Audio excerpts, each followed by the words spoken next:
Okay, yan na. Recording in progress. So, good evening everyone. Ulit to si Jun Michael Sisulsor.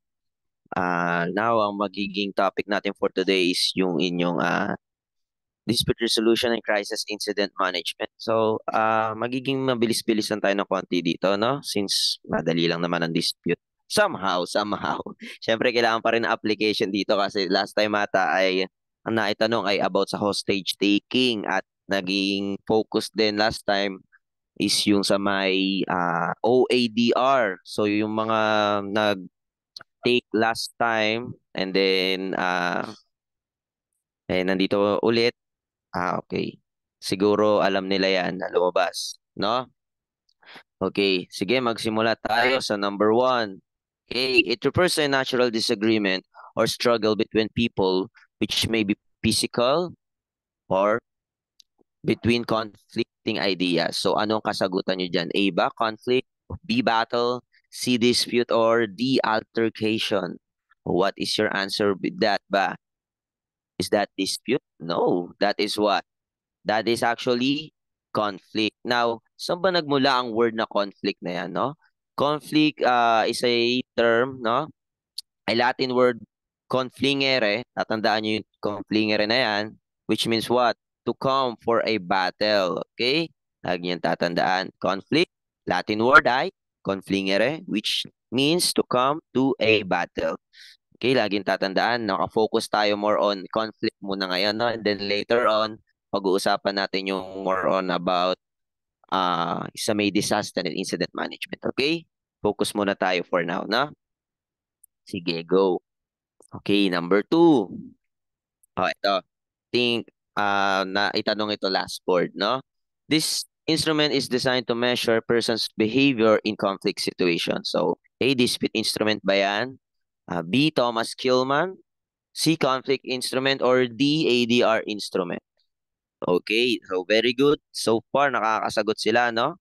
Na ang sagot talaga ay tama yan. Thomas Kilman instrument. O pwede nyo tawagin din na TKI instrument, okay? Now, meron yung dalawa na minimeasure natin, no? Sa isang conflict now. Ito yung dalawang iyan, no? Lagi nyo tatandaan itong dalawa. Sa mga susunod nating questions, makikita natin yan, okay? Pag assertiveness, sa nakafocus yan sa own concern. O for example, nagkaroon tayo ng problema, no? O ako as an assertive person, for example, o gusto ko masolusyonan mo yung yung problema ko. Ha, focus ka lang sa akin. Dapat yung concerns ko masolusyonan, okay? Paano pag cooperatives? O sige, for example, nagkaroon na naman ng problema. Okay, sige. Ano bang kailangan mo para matapos ang problema na to? O sige, no? Mas nakafocus siya saan? Sa pangangailangan ng other people. Pag assertiveness, okay, sa pangsarili. O, own concern. Ay, tatandaan, own concern. Pag cooperativeness, needs of others. Okay, tatandaan niyan, no? Kapag sa TKI instrument. Now, meron tayong mga sunod-sunod dito na mga questions na nakafocus sa TKI. Okay? I think na nakita nyo na ba? Nasagutan nyo na po ba iyan? Yeah, yung inyong questionnaires. I think nasagutan nyo na, no? Nasagutan nyo na po ba yan? Inyong questionnaires? Kasi, di ba, sunod-sunod siya, di ba? Sunod-sunod din. Nilagay ko para pag na-discuss natin yung limang conflict resolution strategies, at least meron kayong, di ba, applying. Okay, sige. Hindi pa po. Sige, kung hindi pa, sige, sabay lang tayo. Pwede naman yan. Wala namang kaso yan. Okay? Okay, sige, focus tayo sa number three. Which among the five conflict resolution strategies is concerned with pursuing his own o pang sariling concern daw at others person's expense? Avoiding ba yan? B, competing. C, accommodating. D, collaborating. Or D, compromising. Ano yan? Kasi pag tinatawag nating avoiding, that is what? Unassertive and uncooperative. Okay? So basically, no? Kesa harapin ng problema, anong ginagawa? Sige, wag na, hindi na. Ayoko na, no? Avoid from the word avoiding, 'di ba? Hindi na ako ah hindi na ako makikipag-usap sa iyo, ayoko na, 'di ba? A-avoid ko na lang tong problema instead na magkaroon pa tayo ng iba pang diskusyon dito. Hindi na kita papansinin. No? For example, may bumunggu sa iyo na tricycle tas ikaw naka Ferrari for example.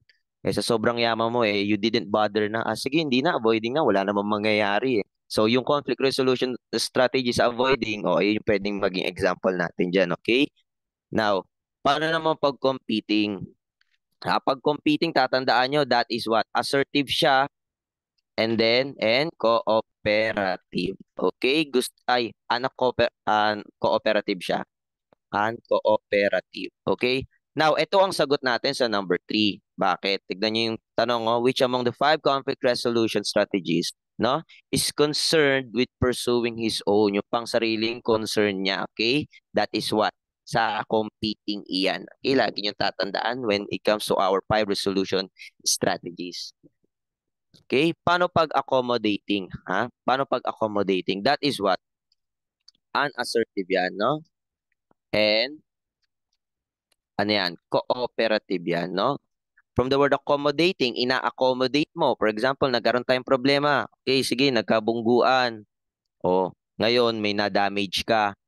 O ngayon, ikaw as nakabunggo, o sige sir, ano po ba ang pwede nating magawa para masolusyonan ko yung problema na yan? Sige, babayaran na lang kita sa mga nagawa kong damages, no? Ayun yung pwede natin maging primary example when it comes to our accommodating. Ina-accommodate mo yung needs ng tao na alin, yung ka-conflict mo. Okay, laging tatandaan. E paano naman kapag collaborating? Ito, both uh, assertive and cooperative. So, kayong dalawa, no? Assertive and cooperative. So, from the word collaborating, nagko-collab kayong dalawa in order for you sa dalawang parties na yan na alin, maresolusyonan ang isang problema. Lagi nyo tatandaan, no? Okay? O tama, may nagsabi 50-50, okay? Both sa assertive and both din sa cooperative. Paano naman pag compromising? No? Tatandaan nyo dito, moderate in both uh,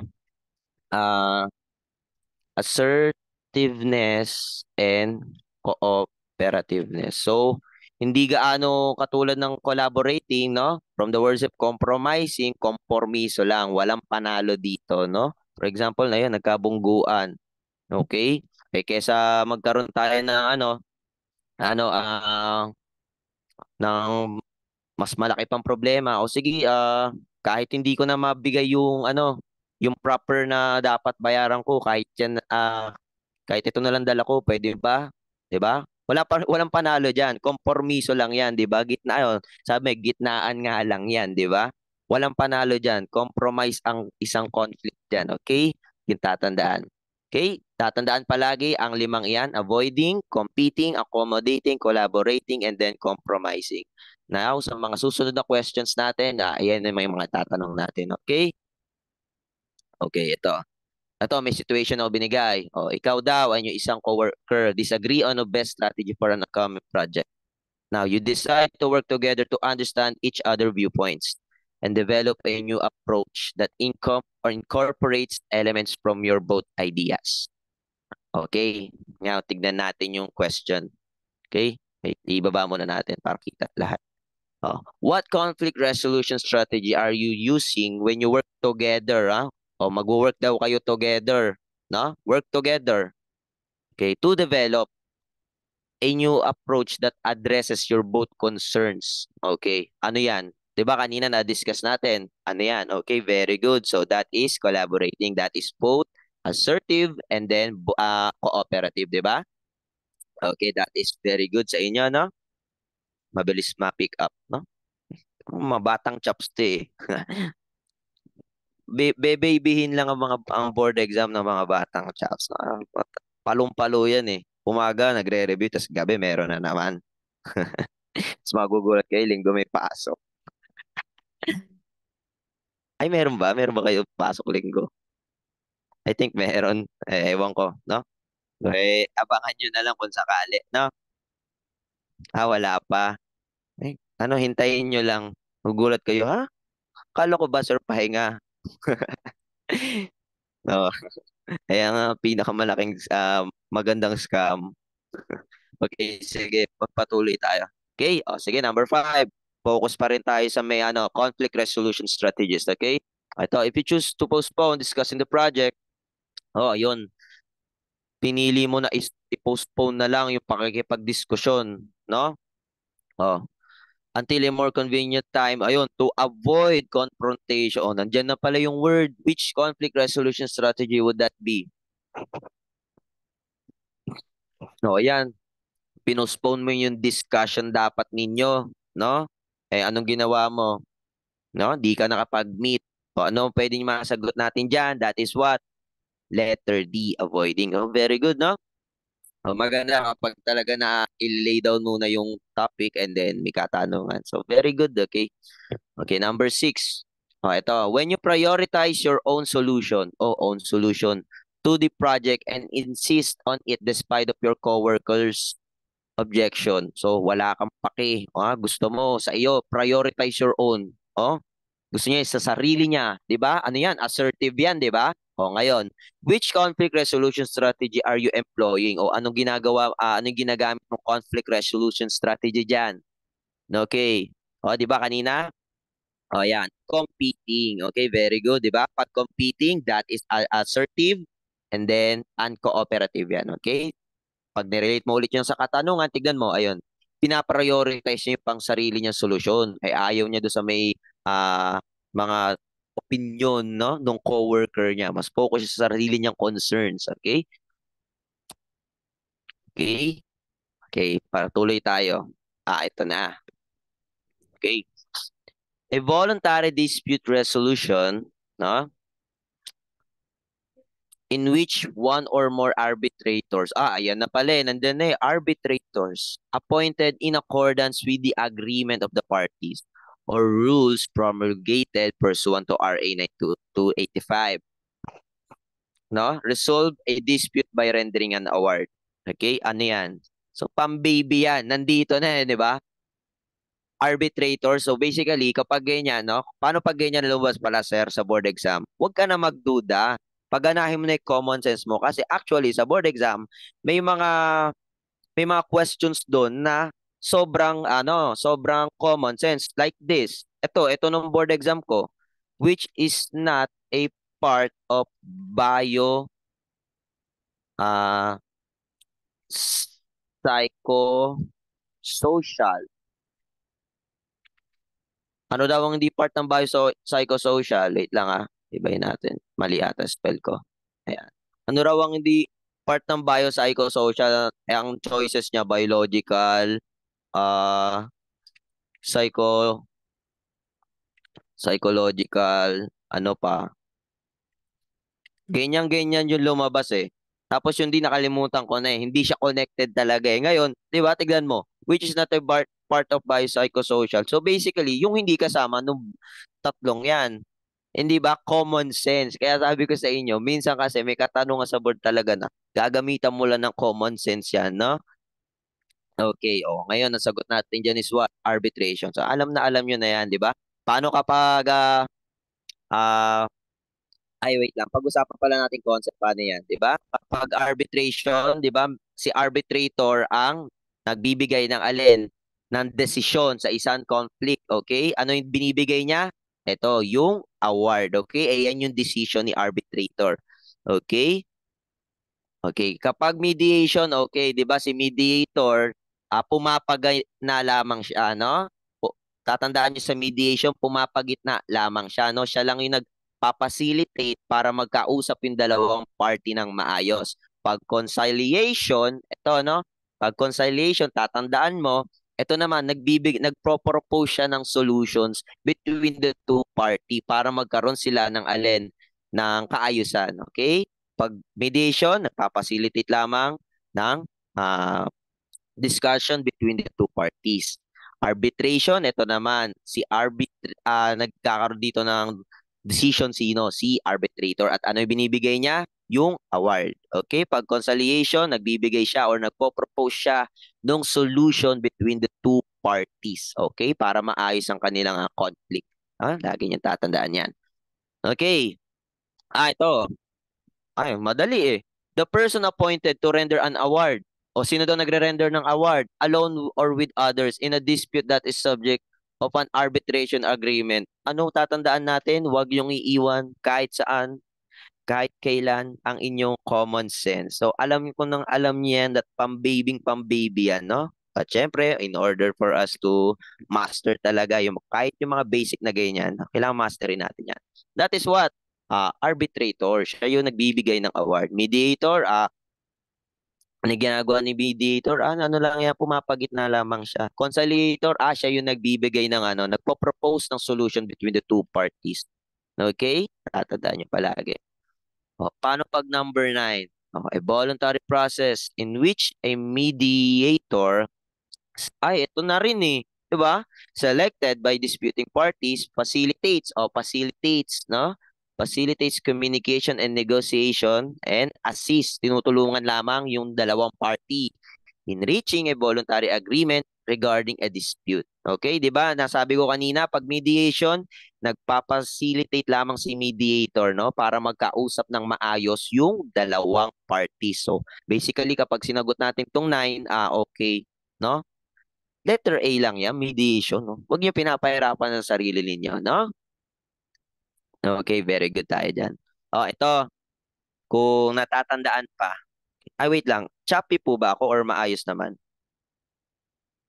Kasi nakakaramdam ako ng choppy. Pagiging choppy. Clear. Sige, very good. No? Okay, salamat. Yung boses ko ayos naman kasi medyo minamalat na ako eh. Ito, pabalik daw sa 9. Alpha yan. Okay na? Okay na. Thank you sa response, no? Okay. Okay, sige, balik tayo. Number 10. The following are the cases wherein alternative dispute resolution does not apply. Okay, hindi daw pwedeng gamitin ang alternative dispute resolution. Saang cases? Except. Anong cases daw? Except. Except. Tandaan nyo, except, hindi kasali. Okay? Ano yan? Uy, dami nagkakamali. That is what? Dami nagkakamali, oh. Dami nagkakamali. That is none. No, ngayon discuss natin yung mga hindi kasama sa alternative dispute resolution, okay? Tatandaan niyo itong mga bagay na ito. Ito, okay? Okay. Cases wherein RA 9285 does not apply. Tatandaan nyo yung no? Labor disputes, okay? Bawal yan, okay? Paano pa civil status of person? Sa tingin mo, pwede mong ibahin yung from uh, civil status ng person gamit lang yung alternative dispute resolution. Ang purpose lang naman ng ADR ay para ma-declag yung mga korte natin, di ba? Okay, hindi naman pwedeng idaan sa alternative dispute resolution yan, civil status of person. Sigurado ka? Pwede ba yon? Hindi, di ba? Pang ano na yan, pang judicial na yan, pang korte na yan. Okay, kaya nga alternative lang, di ba? Gusto natin na masolusyonan lang yung mga problema natin o as much as possible, no?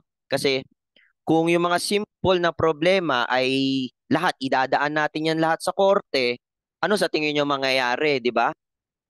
Ang dami na, ang daming cases, no? Mapupuno lang, no?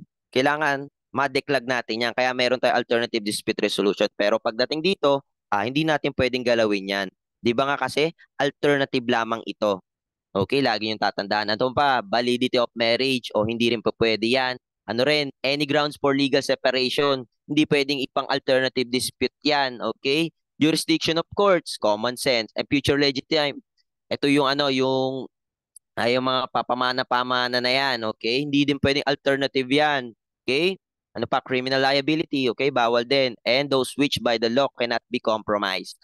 And ano pa, yung disputes referred to court annex mediation. Later on, explain natin yung pinagkaiba ng court referred tsaka court annex mediation kasi ang daming nalilito dyan. Now, even ako nung ano pa ako fourth year, litong-lito talaga ako dyan. Pero nung nalaman ko to, natutunan ko to dahil nasa chops ako doon that time. Okay, alam ko na, 'di ba? Ganyan tayo eh. Strong, 'di ba? Eh,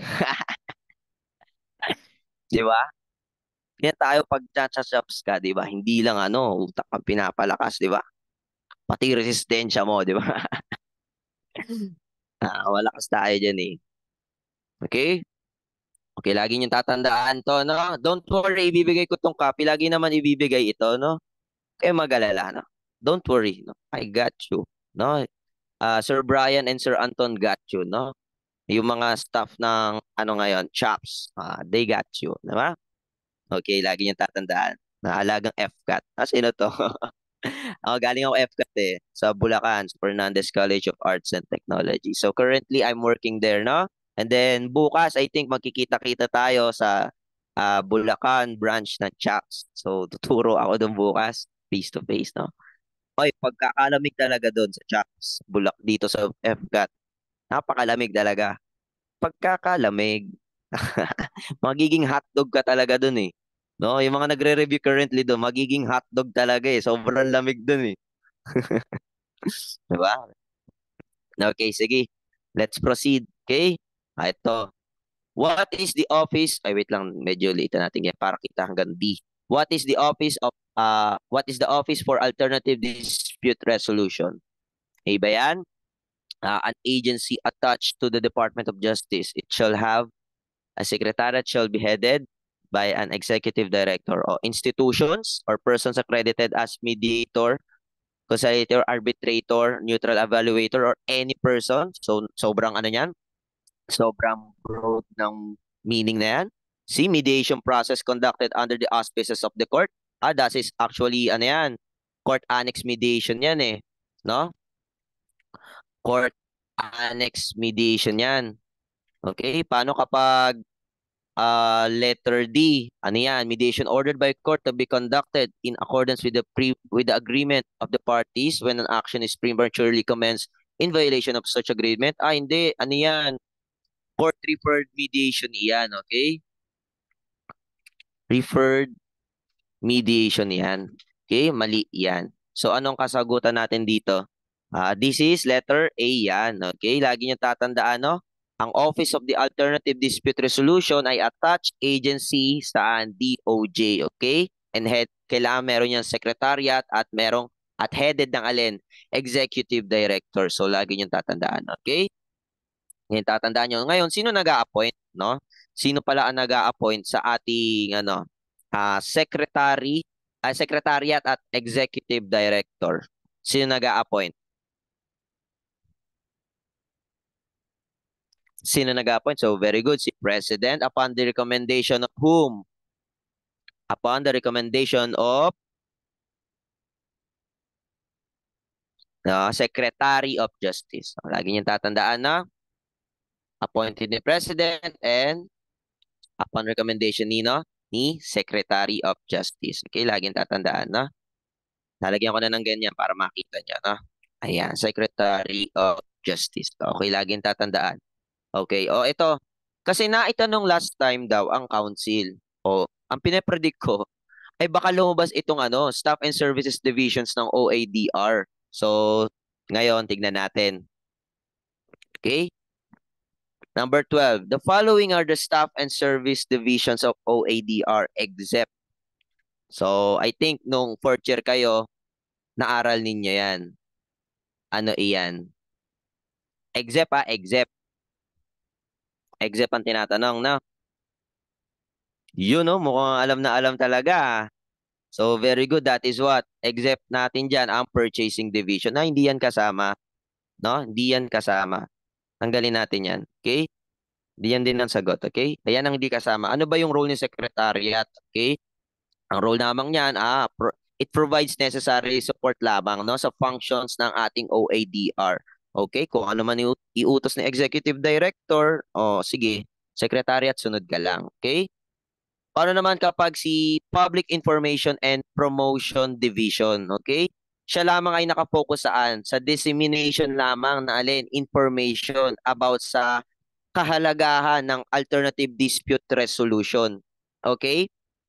Actually, no, pag sinearch nyo sa YouTube and Facebook ang alternative dispute resolution, makikita nyo napakadami na video o clips na dinidiscuss nila ano nga ba ang ADR, ano nga ba ang kahalagahan nito, ano nga ba ang functions ng OADR. So, Kapag nakita nyo yan, alam na, matik na, ano ang division ang gumagawa nun? Ayan ang Public Information and Promotion Division. Try nyo i-search kasi ganun ginawa ko dati. Nag-research ako about that, no? Pinanood ko yung YouTube video. So, nakakatulong din siya kahit papano. Okay? Lagi nyo tatandaan yan.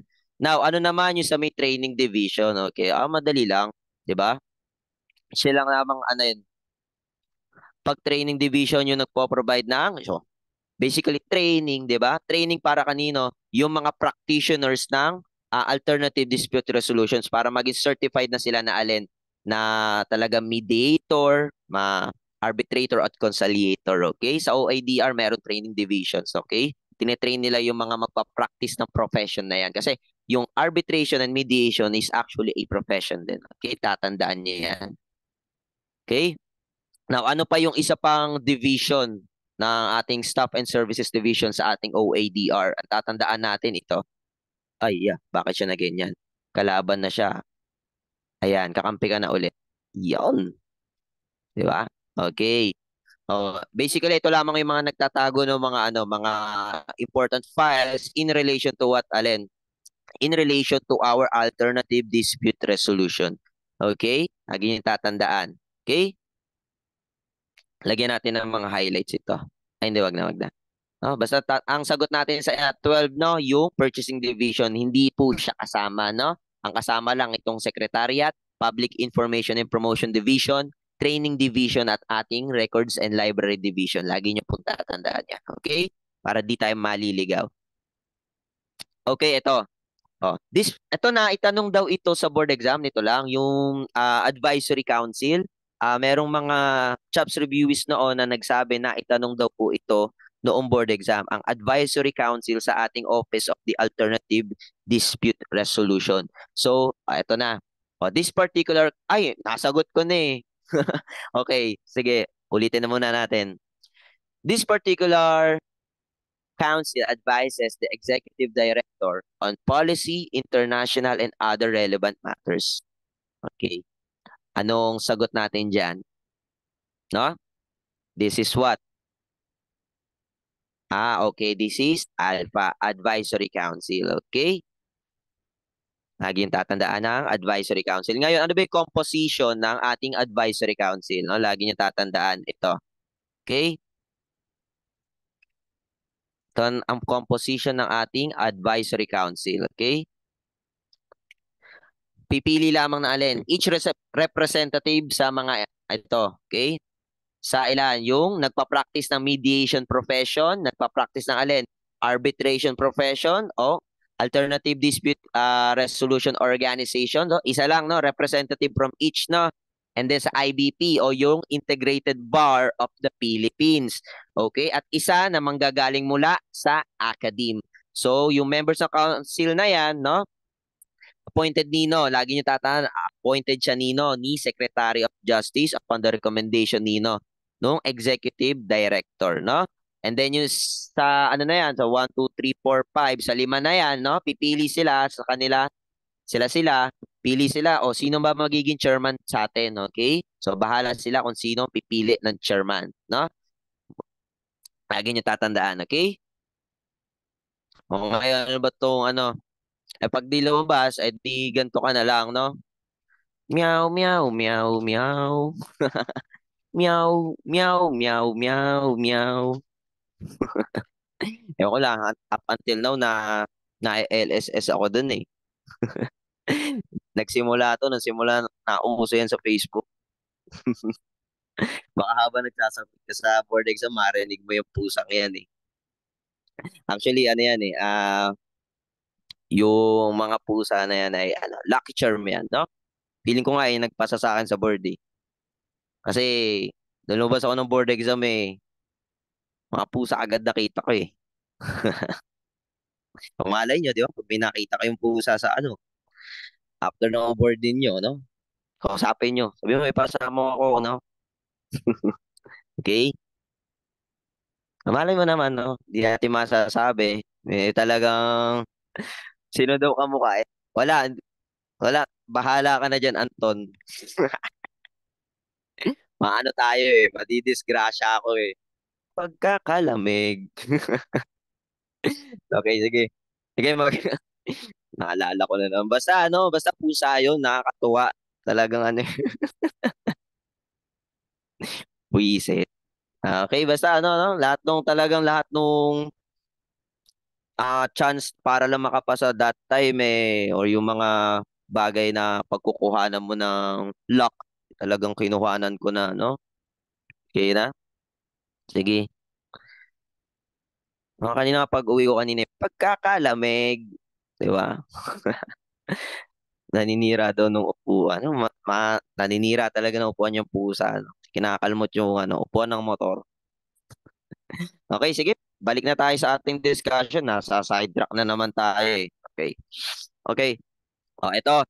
Any mediation other than, no? Other than, ibig sabihin, hindi kasama, okay? Other than institutional or court annex. So, anong kasagutan ninyo diyan? Other than, ha? Other than, okay? Ito yung kinokonduct hindi sa isang mediation institution at hindi rin under ng court, no? Ano yan? Saan yan? At ay ano palang tawag diyan, no? Hindi mediation institution ang nagpo-provide ng di natin ginagawa dito 'yan ha, sa mediation institution at hindi rin ginagawa sa court. So ano daw 'yan? Yan yung ad hoc mediation. Basically, between the agreement of the two parties, kapag may napagkasunduan sila, oy, dito na lang tayo mag-conduct ng mediation sa certain place na to. O sige, okay, pag gayon, kapag hindi naman under ng mediation institution at hindi rin man under ng court, o sige, ang tawag natin dyan ay alin? Ad hoc mediation. Okay, lagi yung tatandaan yan. Okay? So, very good tayo dyan. Ito na yung kanina, di ba? Oh, ito yung medyo talaga nalito ko diyan, talaga noon. Buti na lang ay nalaman natin 'yan. Okay? Ito, mediation ordered by a court to be conducted in accordance with the agreement of the parties when an action is prematurely commenced. Nakalagay prematurely commenced in violation of such agreement. Is that A, ad hoc mediation, B, institutional mediation, C, court annex mediation, or D, court referred mediation? Ano po iyan? Anong kasagutan natin diyan? Kung natatandaan ninyo pa, ang daming nalilito. Yung iba, court annex. Iba, court referred. What is the answer on this question? I'm sorry, nadidigay ako ah. Coffee kasi ng coffee. Ang sagot natin dyan is court referred po iyan. Okay? Now, sagutan muna natin yung 16 para then explain natin. Okay? Ngayon, 16. It means mediation process conducted under the auspices of the court and in accordance with the Supreme Court approved guidelines. After such court has acquired jurisdiction over the dispute na lang, okay? Is that A, ad hoc, B, institutional mediation, C, court annex, or D, court referred? Basically, common sense na yan, no? Court annex yan. Now, ngayon, ano ba pinagkaiba niyan, sir? Ganito yan.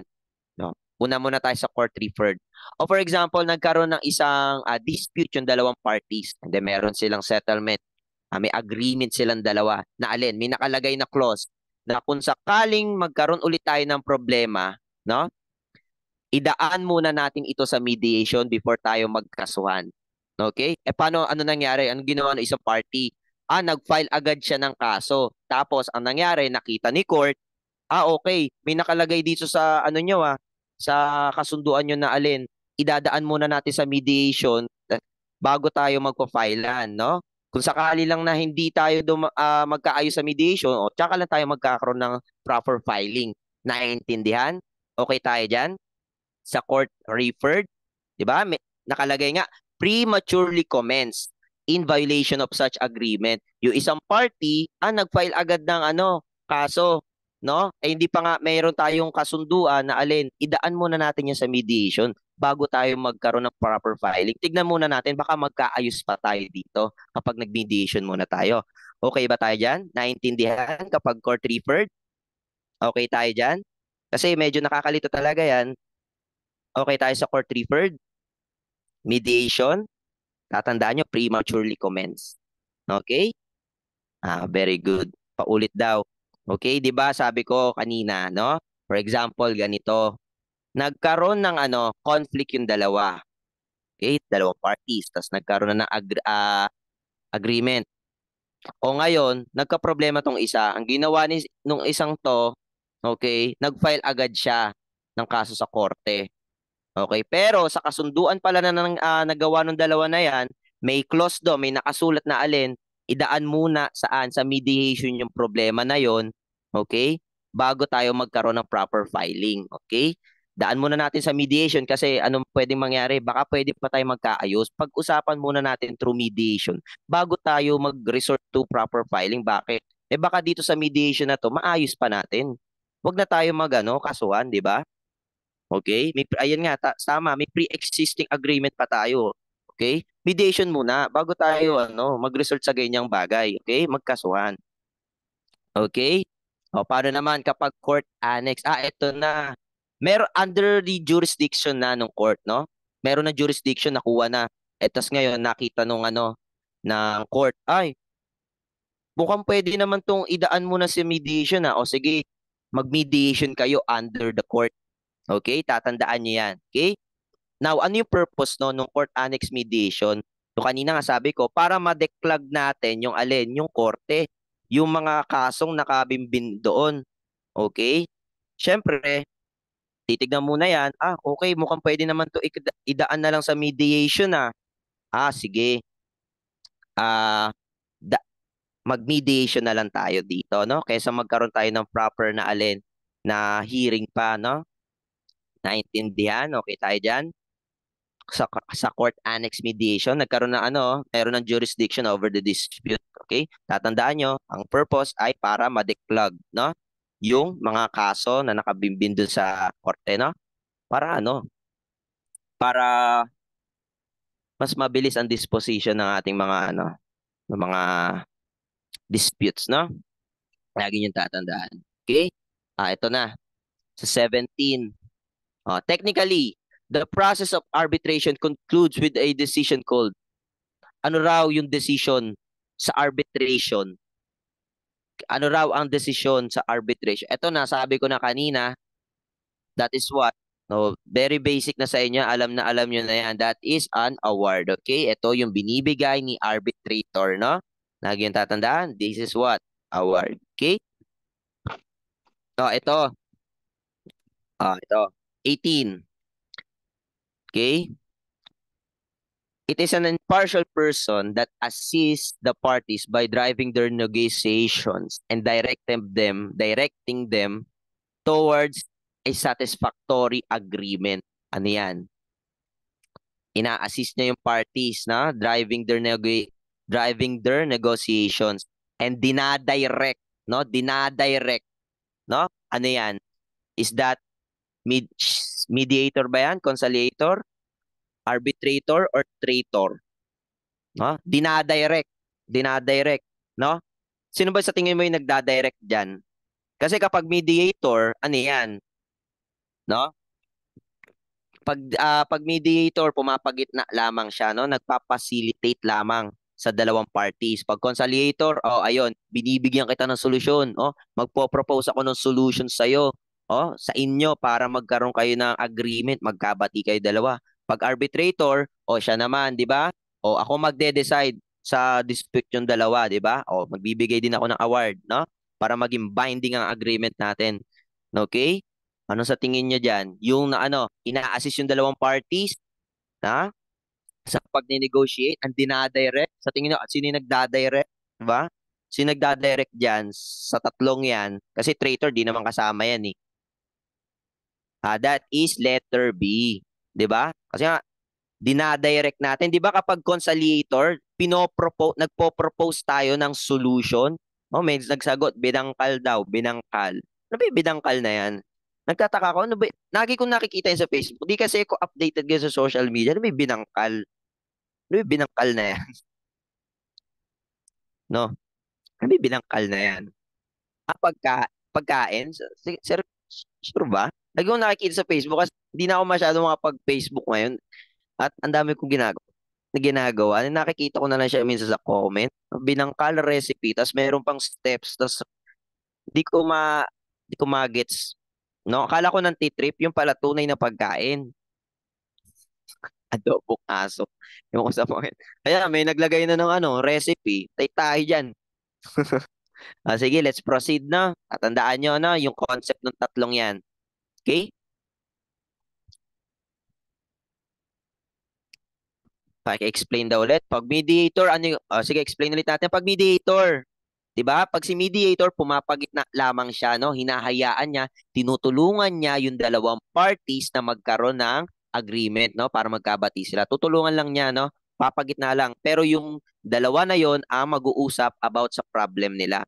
Pag conciliator, ano ulit yan? Okay, tinutulungan din naman niya, pero siya, si conciliator, binibigyan niya na ano, nagpo-propose siya ng solution. Oh, sir, baka pwede ganito gawin natin. Okay, nagbibigay siya ng solusyon. Okay, pag arbitrator, oh, yung dalawa magpe-present na kanilang mga hinaing. Okay, ngayon si arbitrator ang magdedesisyon kung ano ang magiging solusyon nila sa conflict nitong dalawa. Okay? At ano yung binibigay ulit ni arbitrator na ano, na binding agreement, di ba? Ano yon? Yung award. Okay? Lagi niyo tatandaan yan, no? Okay, sige, 19. Ito. The process of parties bargaining. Di ba? Pag nagkikipag-bargain ka, sa tingin mo alin yan? Bargaining in attempt to reach an agreement.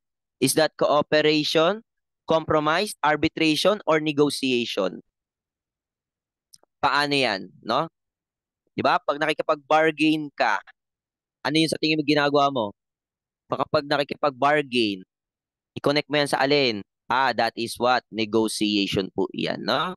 Kintatandaan yan. Okay? Ito na. The following are the matters falling under the jurisdiction of Lupon, except, hindi kasama, okay? Except, hindi daw po kasama. Okay? Ito ba? Alpha, those involving offenses that are punishable by the imprisonment of 1 year and below or a fine in the amount of 6,000 pesos and below 6,000? Sure. Or B, those involving parties that actually reside or work in the same barangay. C, those involving minor disputes between neighbors. D, those involving real properties located in the barangay. Or E, those involving marital and family disputes. Sa tingin nyo, ano ang di kasama dyan? Ang daming nalito dito sa isang particular word lamang. Isang particular word lamang ang naiba at ang daming nalito. No? That is actually A. No? Kasi dapat yan ay 5,000 lang. No? 5,000 lang dapat ang nakalagay dyan. No? Laging tatandaan. Okay? The rest, kaya kasama na yan. Okay? Okay, ngayon i-apply natin. O ngayon, ay nandito na naman yung BINE members. So very good. 'Di ba? Pagkakalamig. Pagkakalamig. O sige, ito si Bini Aya wants to settle a dispute between Maloy. Si Maloy, yan na naman si Maloy. Visit si Maloy, no? Ayun na naman siya eh. O ngayon, where can she file a complaint if she wants an amicable settlement? O ngayon, yung katrabaho niya daw, sa barangay ba ni Maloy? O barangay ba ni Aya? Letter C, o at the barangay where her workplace is located or municipal trial court. O gusto lang naman daw, amicable settlement lang, no? Between her coworker. Nagkaroon sila ng away ni Aya, no? Sino ba yung mga Aya fanatics dyan? Yung mga bias si Aya. Pwede rin, maganda rin si Aya, no? So, ano, okay, no? Pero maloy pa rin, no? Maloy pa rin. Pagkakalamig. Okay. Okay, ang sagot natin dyan is letter C, Charlie. Okay? O ngayon, pag-usapan natin yung mga yan. Okay, yung mga venues for amicable settlement. Okay? O, ito. Usapan natin. Okay. Venue for amicable settlement. No? Nakikita pa ba na maayos ang aking, ano? Ito na Kikita ba na maayos?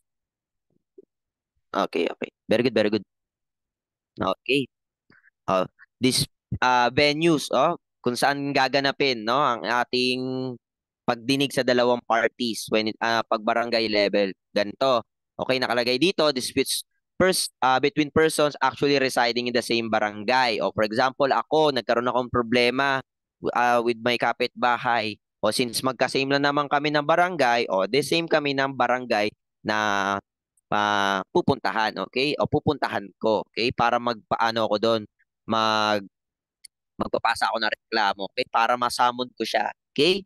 Paano pag Bravo, no? Those involving actual residents of different barangays within the same city or municipality shall be brought in the barangay where the respondent actually resides.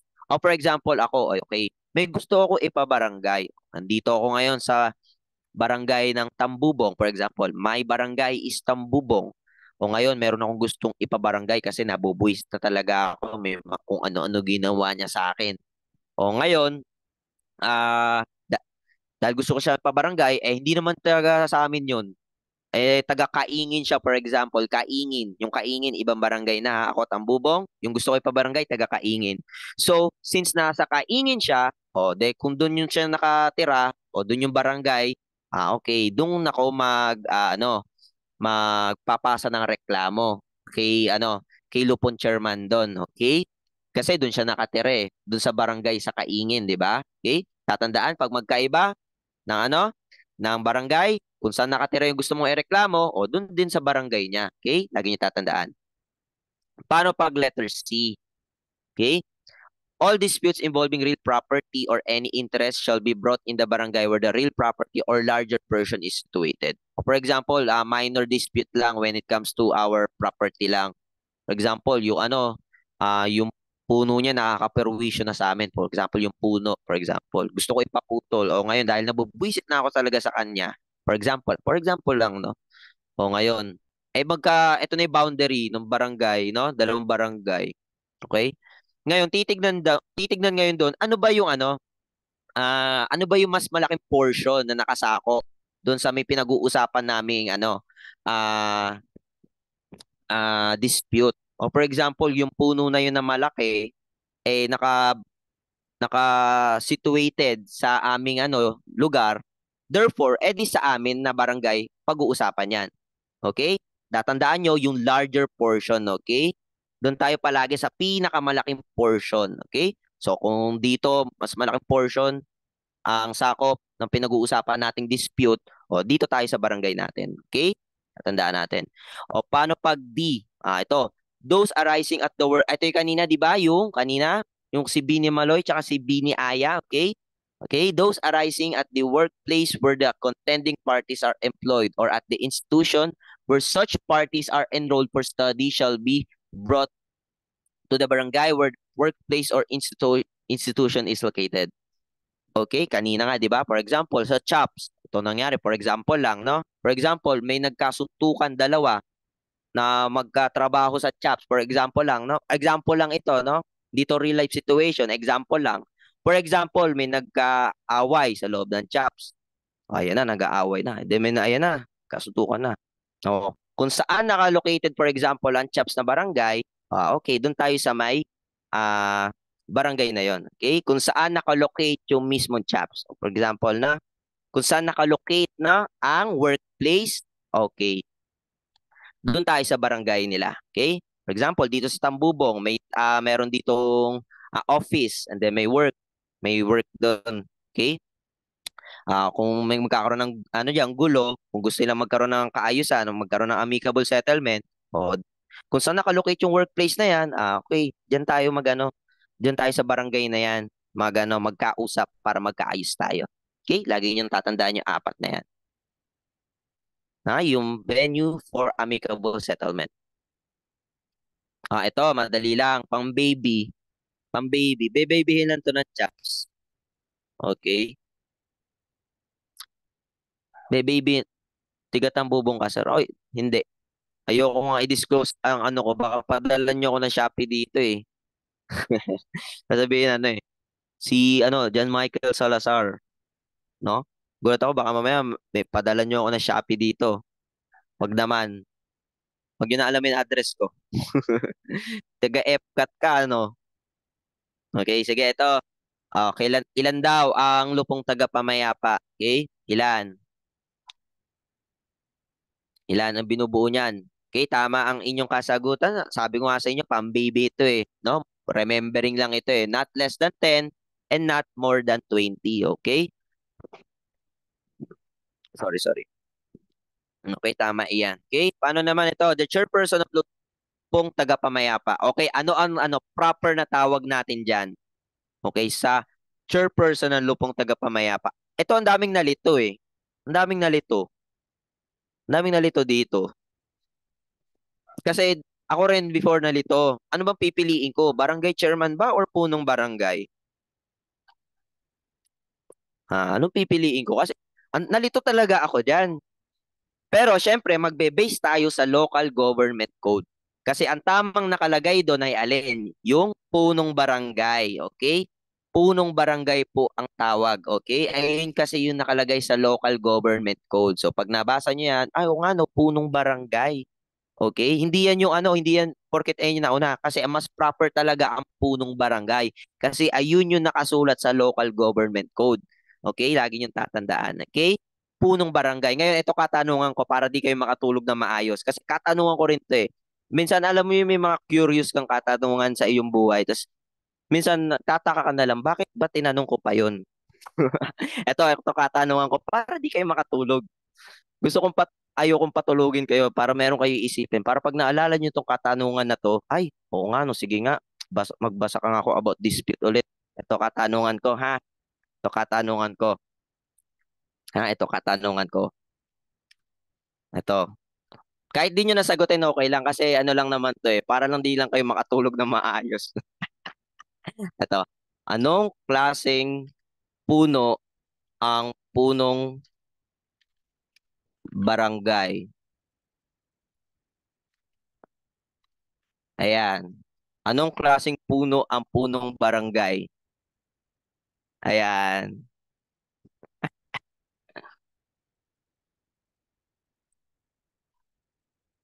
Okay? Anong klaseng puno ang punong barangay? Hindi kayo makakatulog ngayon yan. Isipin niyo yan. Anong klaseng puno ang punong barangay? Para lang pag naayala, yeah, ito pala yon, di ba? Grabe naman, punong kurakot daw. Grabe ka na. Okay? Anong klaseng puno ang punong barangay? Para lang pampabuhay lang, para mag-isip kayo bigla. Gusto ko lang pag-isipin kayo na para ma-stimulate yung utak, di ba? Anong klase puno? Nakita ko lang din yan, nagulat ako, napaisip din ako eh. Anong barangay? Ano ba klaseng puno yan? Okay, sige, let's proceed na nga. Nasa sidetrack na naman tayo eh. Oh, ito. Okay, nasa libro ito eh, no, sa dispute resolution kasi din, no? It refers to a principle which requires a process of resolving conflicts with the maximum involvement, no? Maximum involvement ng alin, nino, ni victim, offender, and then yung community. Ano yan? Ano yan? Alam niyo yan na yan, for sure. Kasi, syempre, chaps kayo, di ba? That is restorative justice, di ba? Nakafocus tayo saan? For example, nagkaroon ng crime. Okay, kung ano ang nawala kay victim, as much as possible, under our restorative justice, kailangan maibalik natin po iyan. O kapag naman si offender, alin naman, o kung nakagawa ng crime, ano ba ginagawa natin sa kanya? As much as possible, no, i-rehab natin siya. Gusto natin na si offender ay magbago din. For the purposes of alin, para pag binalik natin yan, di okay na siya, magbe-benefit din ng community. Kaya nga meron tayong tinatawag na maximum involvement. Hindi lamang tayo nakafocus sa welfare ng victim. Iniisip din natin si offender, di ba? Kasi ngayong sa contemporary society natin, naniniwala tayo na saan? Sa rehabilitation. Gusto natin na magbago yung isang person, okay? Lagi yung tatandaan. Ngayon, ito. It is a body of organized men. I think kulang ako ng ng sulat dito. It is a body of organized men in every barangay composed of punong barangay, no? As the chairperson and not less than 10 and more than 20. Ito na yung kanina natanong na, di ba? From which the members of every pangkat shall be chosen. No? Ano? That is what? Ito na yung kanina natanong natin, di ba? Yung lupong tagapamayapa po iyan. Okay, lagi tatandaan. Di ba? Lupong lupa o lupon. Hindi yan kasama. Okay? Ito naman. Pag-usapan naman natin yung qualifications, except, no? Qualifications daw ng ating lupong tagapamayapa, okay? Ano daw? Except, except. A, actually residing or working in the barangay. Nandun talaga siya sa barangay. B, not expressly disqualified by law. Hindi siya disqualified by law. Wala siyang perpetual, o wala siyang disqualification, no? Okay? O C, possessing integrity. Okay, may integridad siya, may impartiality, hindi siya biased. Independence of mind, sense of fairness, and reputation for probity. Or D, none. Ano po iyan? That is actually D. So, ang qualifications ng ating lupong tagapamayapa ay itong tatlong iyan. Okay, lagi niyong tatandaan yan, no? Kailangan nakareside talaga siya sa barangay na iyan. Then, di siya bylaws, di siya disqualified. Kasi may tinatawag tayong ano, no? Yung disqualification sa office, di ba may ganyan? Yung di ka pwedeng tumakbo, hindi ka pwedeng mag-serve sa office, sa public position, no? Okay? Hindi kailangan may integridad ka, impartial ka. Siyempre, ah aayos kayo ng mga disputes doon. Hindi naman pwede na lenient ka sa isang party. Kailangan pantay tayo, no? Magde-depend tayo kung ano ba yung pinag-uusapang dispute diyan. Hindi pwedeng, hindi porket, okay, kamag-anak ko yan eh, no? Kamag-anak ko yung kaaway mo, hindi, no? Hindi kita papaboran dito ako sa kamag-anak ko. Hindi pwede yan. Kailangan tayo, fair tayo, di ba? Okay? Ayun na yung putong lupa. Okay, number 27. Ito. It is a conciliation panel. Wait lang. Ano natin, baba natin ng konti na para ano. Ito. It is a conciliation panel constituted for each dispute brought before the Lupon. It is composed of three members. So, three members who shall be chosen by the parties, no?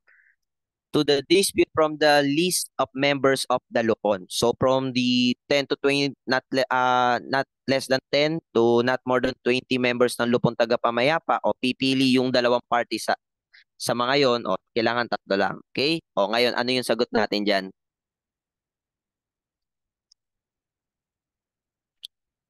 Okay? Anong sagot natin? This is what? Letter C, Charlie. Okay? Pangkat tagapagkasundo. Okay? Lagi yung tatandaan. Okay? Ngayon pag-usapan natin yung process, no? Yung proseso, okay? Ito, pag-usapan natin yung proseso. Paano nangyayari sa baranggayan na yan, okay? Ito, yung una, okay? Yung pangkat, no? How shall the pangkat organize? Kailangan yung tatlo, di ba? Nagmumula saan? Sa lupong tagapamayapa. Ngayon, yung tatlo na yan, kailangan merong chairman and then merong secretary. Okay, si secretary nagpe-prepare ng minutes, okay? No? Pangkat proceeding. So, pag pinagbabati na natin yung dalawa, okay? Meron dyan isang chairman and then merong isang secretary sa tatlong yan. Okay, laging tatandaan. Ngayon, ano yung procedure sa pagkakaroon ng ating amicable settlement? Ito, yung pagkakasunod-sunod para maayos tayo. Okay? Ito. A, yung una, 'di ba? Kung gusto mo magkaroon ng complaint sa barangay, ito daw pwede mong gawin. Pwedeng orally or in writing, 'di ba? Paano pag orally, ginawa mo, nagreklamo ka orally? For example, pag nag-complaint ka, nagpasa ka ng complaint sa barangay orally, anong gagawin? Okay? Pag nagawa yan orally, okay, si Lupon chairman, okay, ilalagay yan in writing, isusulat niya yan, no? Duty niya yan. Okay? Ano pa, sa letter B, yung sunod, okay, pag meron ng receipt of the complaint, isa-summon niya na yung nirereklamo, no? Si respondent. Okay? With the not, papatawag na natin siya, okay? Ngayon, pag pinatawag na, okay, immediate natin siya, okay? Paano pag ganito nangyari? If the Lupon chairman fails in his mediation efforts within 15 days from the first meeting of the parties, nag-fail, hindi nagkabati yung dalawa, anong gagawin? Kailangan na natin i-constitute ang alin? Yung tatlo, di ba? Yung pagkat tagapagkasundo. Okay? Laging tatandaan yan. And then ano pa? Pag na-constitute na natin yan, ano na yung next na gagawin? Ito tatandaan. Okay? Ayan. O didinigin na nung pangkat tagapagkasundo and shall arrive within how many days ulit? 15 na naman. O paano na naman pag hindi na naman nagkasundo, no? Ginamitan na natin na meron na ano, tinry na pagkat tagapagkasundo na pagbatiin na naman sila. Eh paano kapag hindi na talaga nagkabati? Ano na mangyayari? Ano na mangyayari? Hindi talaga nagkabati eh. Wala, hindi talaga wa effect. O ano na mangyayari? Ito na. O, bibigyan na sila ng barangay ng certificate to file action. O, tsaka lang sila pwede mag-file sa ating korte. Okay? Lagi niyong tatandaan yan. Kasi pag ganito nangyari, lagi ko na-witness yan, lalo na nag-OJT ako dito sa aming aming munisipyo and then sa aming police station dito sa Bulacan, no? May nakita ako doon, pinapabalik nila sa sa barangay, sabi, ano muna kayo? Idaan nyo muna po ito sa barangay. And then kapag hindi po talaga naging okay, ah sige po, hingi po kayo ng certificate to file action and then tsaka po kayo pumunta sa amin. Ganun, nakita ko talaga yan actually. Kaya ang ganda rin na ang purpose na OJT, at least makikita nyo talaga yung real life na na pangyayari, no? So minsan punta rin kayo sa barangay, tignan nyo yung mga makichismis lang kayo. De joke lang, na yun, kailangan confidential yan eh. Okay? Lagi nyo tatandaan. Okay?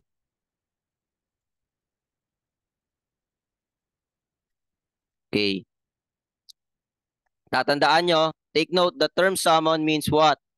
Invite. Okay, lagi nyo tatandaan. Okay? The term summon means invite. Okay? Lagi nyo tatandaan na. Kapag pinatawag, okay, 'di ba? Pag summon, sinabi, invite, 'di ba? Okay, laging tatandaan 'yan. Okay? Now, let's proceed. Number 29. Oh, if an amicable, saan ba tayo? 28. Oh, CFA stands for what? What? Ano yan? Certificate to file what?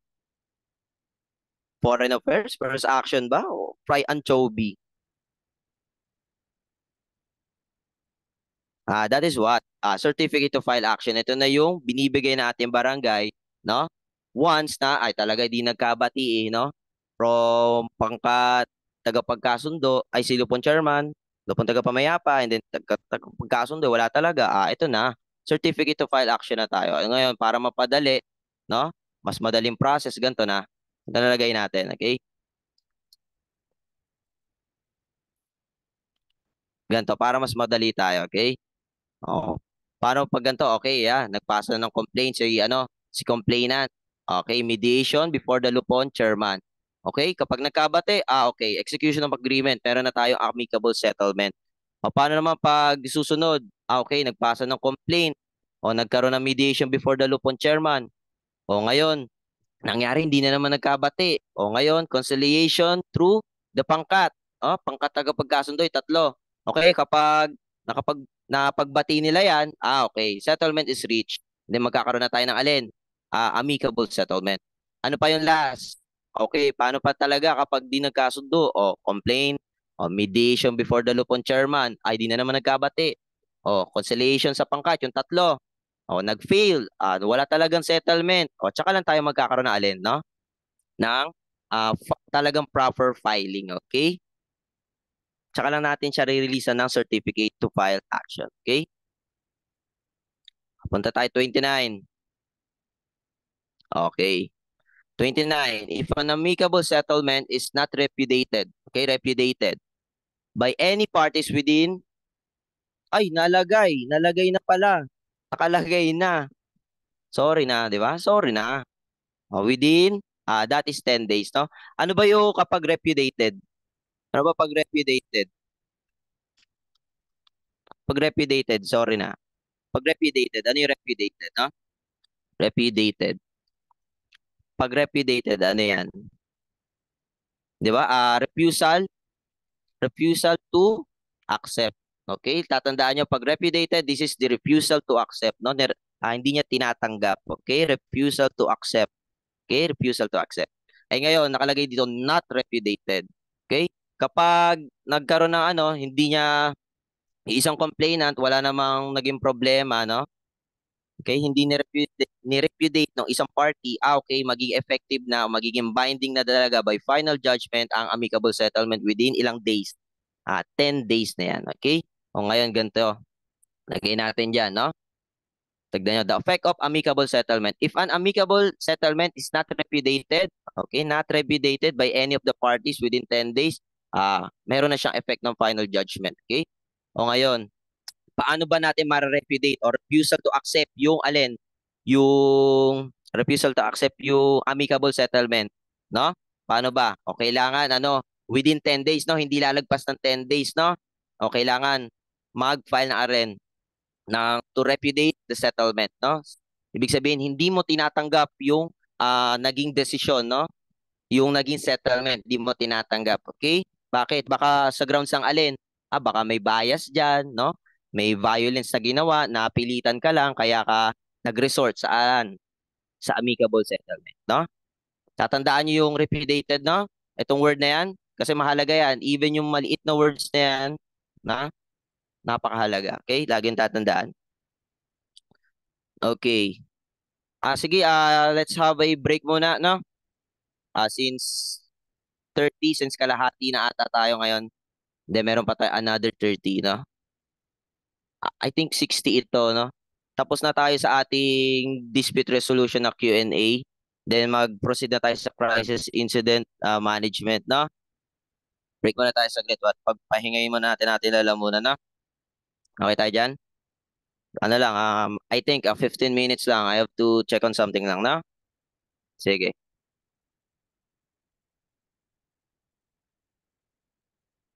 Okay, let's resume. Let's resume your ating discussion. Q&A, okay? Uh, let's resume this one, no? Ito daw, number 30. Any event or force of nature that has catastrophic consequences such as landslide, earthquake, typhoon, flood, storm surge, tsunami, lightning. Oh, basically, ano ba yan, di ba? Common sense yan. Ano ba yung mga pangyayaring yan? Di ba? Yan ay what? Natural disaster po yan. Okay? Lagi yan, no? Natural disaster yan. Di naman pwedeng human-induced yan typhoon. Kaya mo bang gumawa ng bagyo? Tao ka? Ay, grabe ka na. Sino ka? Ano ka? Mutant? Di ba? Ikaw ba si Storm? Wow. Okay. Gamitin lang natin ang ating ano dyan. Common sense. Okay? Laging tatandaan. Okay, number 31. What organization acts as the forefront of crisis situation? Sino daw? Forefront. No? Yung nasa, ano, nasa unahan. Lagi kapag meron tayong mga insidente, no? Sino daw? Sino yan? Sino po iyan? Kapag tayo ay merong crisis situations, oy, bakit may sumasagot ng BFP? Bakit may sumasagot ng BFP? Forefront of crisis situation. Bakit BFP? That is actually PNP. Nasa manual po iyan. Okay, lagi yung tatandaan. Okay? PNP mas, ba't ang liit? Ilan ba tong ano? 20. Teka, ayusin ko muna tong font, no? Must play an active role by organizing its own, ay wait, critical incident management, no? And then suporta siya kanino? Kay NPOC at NDRRMC. Later on, ano natin yan, no? That is PNP, no? Nandyan kasi yan sa manual. Pag binasa nyo yung PNP manual, okay? Babasahin niyo yan. Oh, not entirely, pero sa tingin ko yung TOS. Pero mas lamang pa rin ang may alam pag binasa niyo yan, no? Malay nyo naman lumabas kasi actually, meron lumabas sa board exam na ano talaga, actual na definition na nakalagay sa PNP manual at ayun ang hindi ko makakalimutan. Nandito rin po yan. Okay?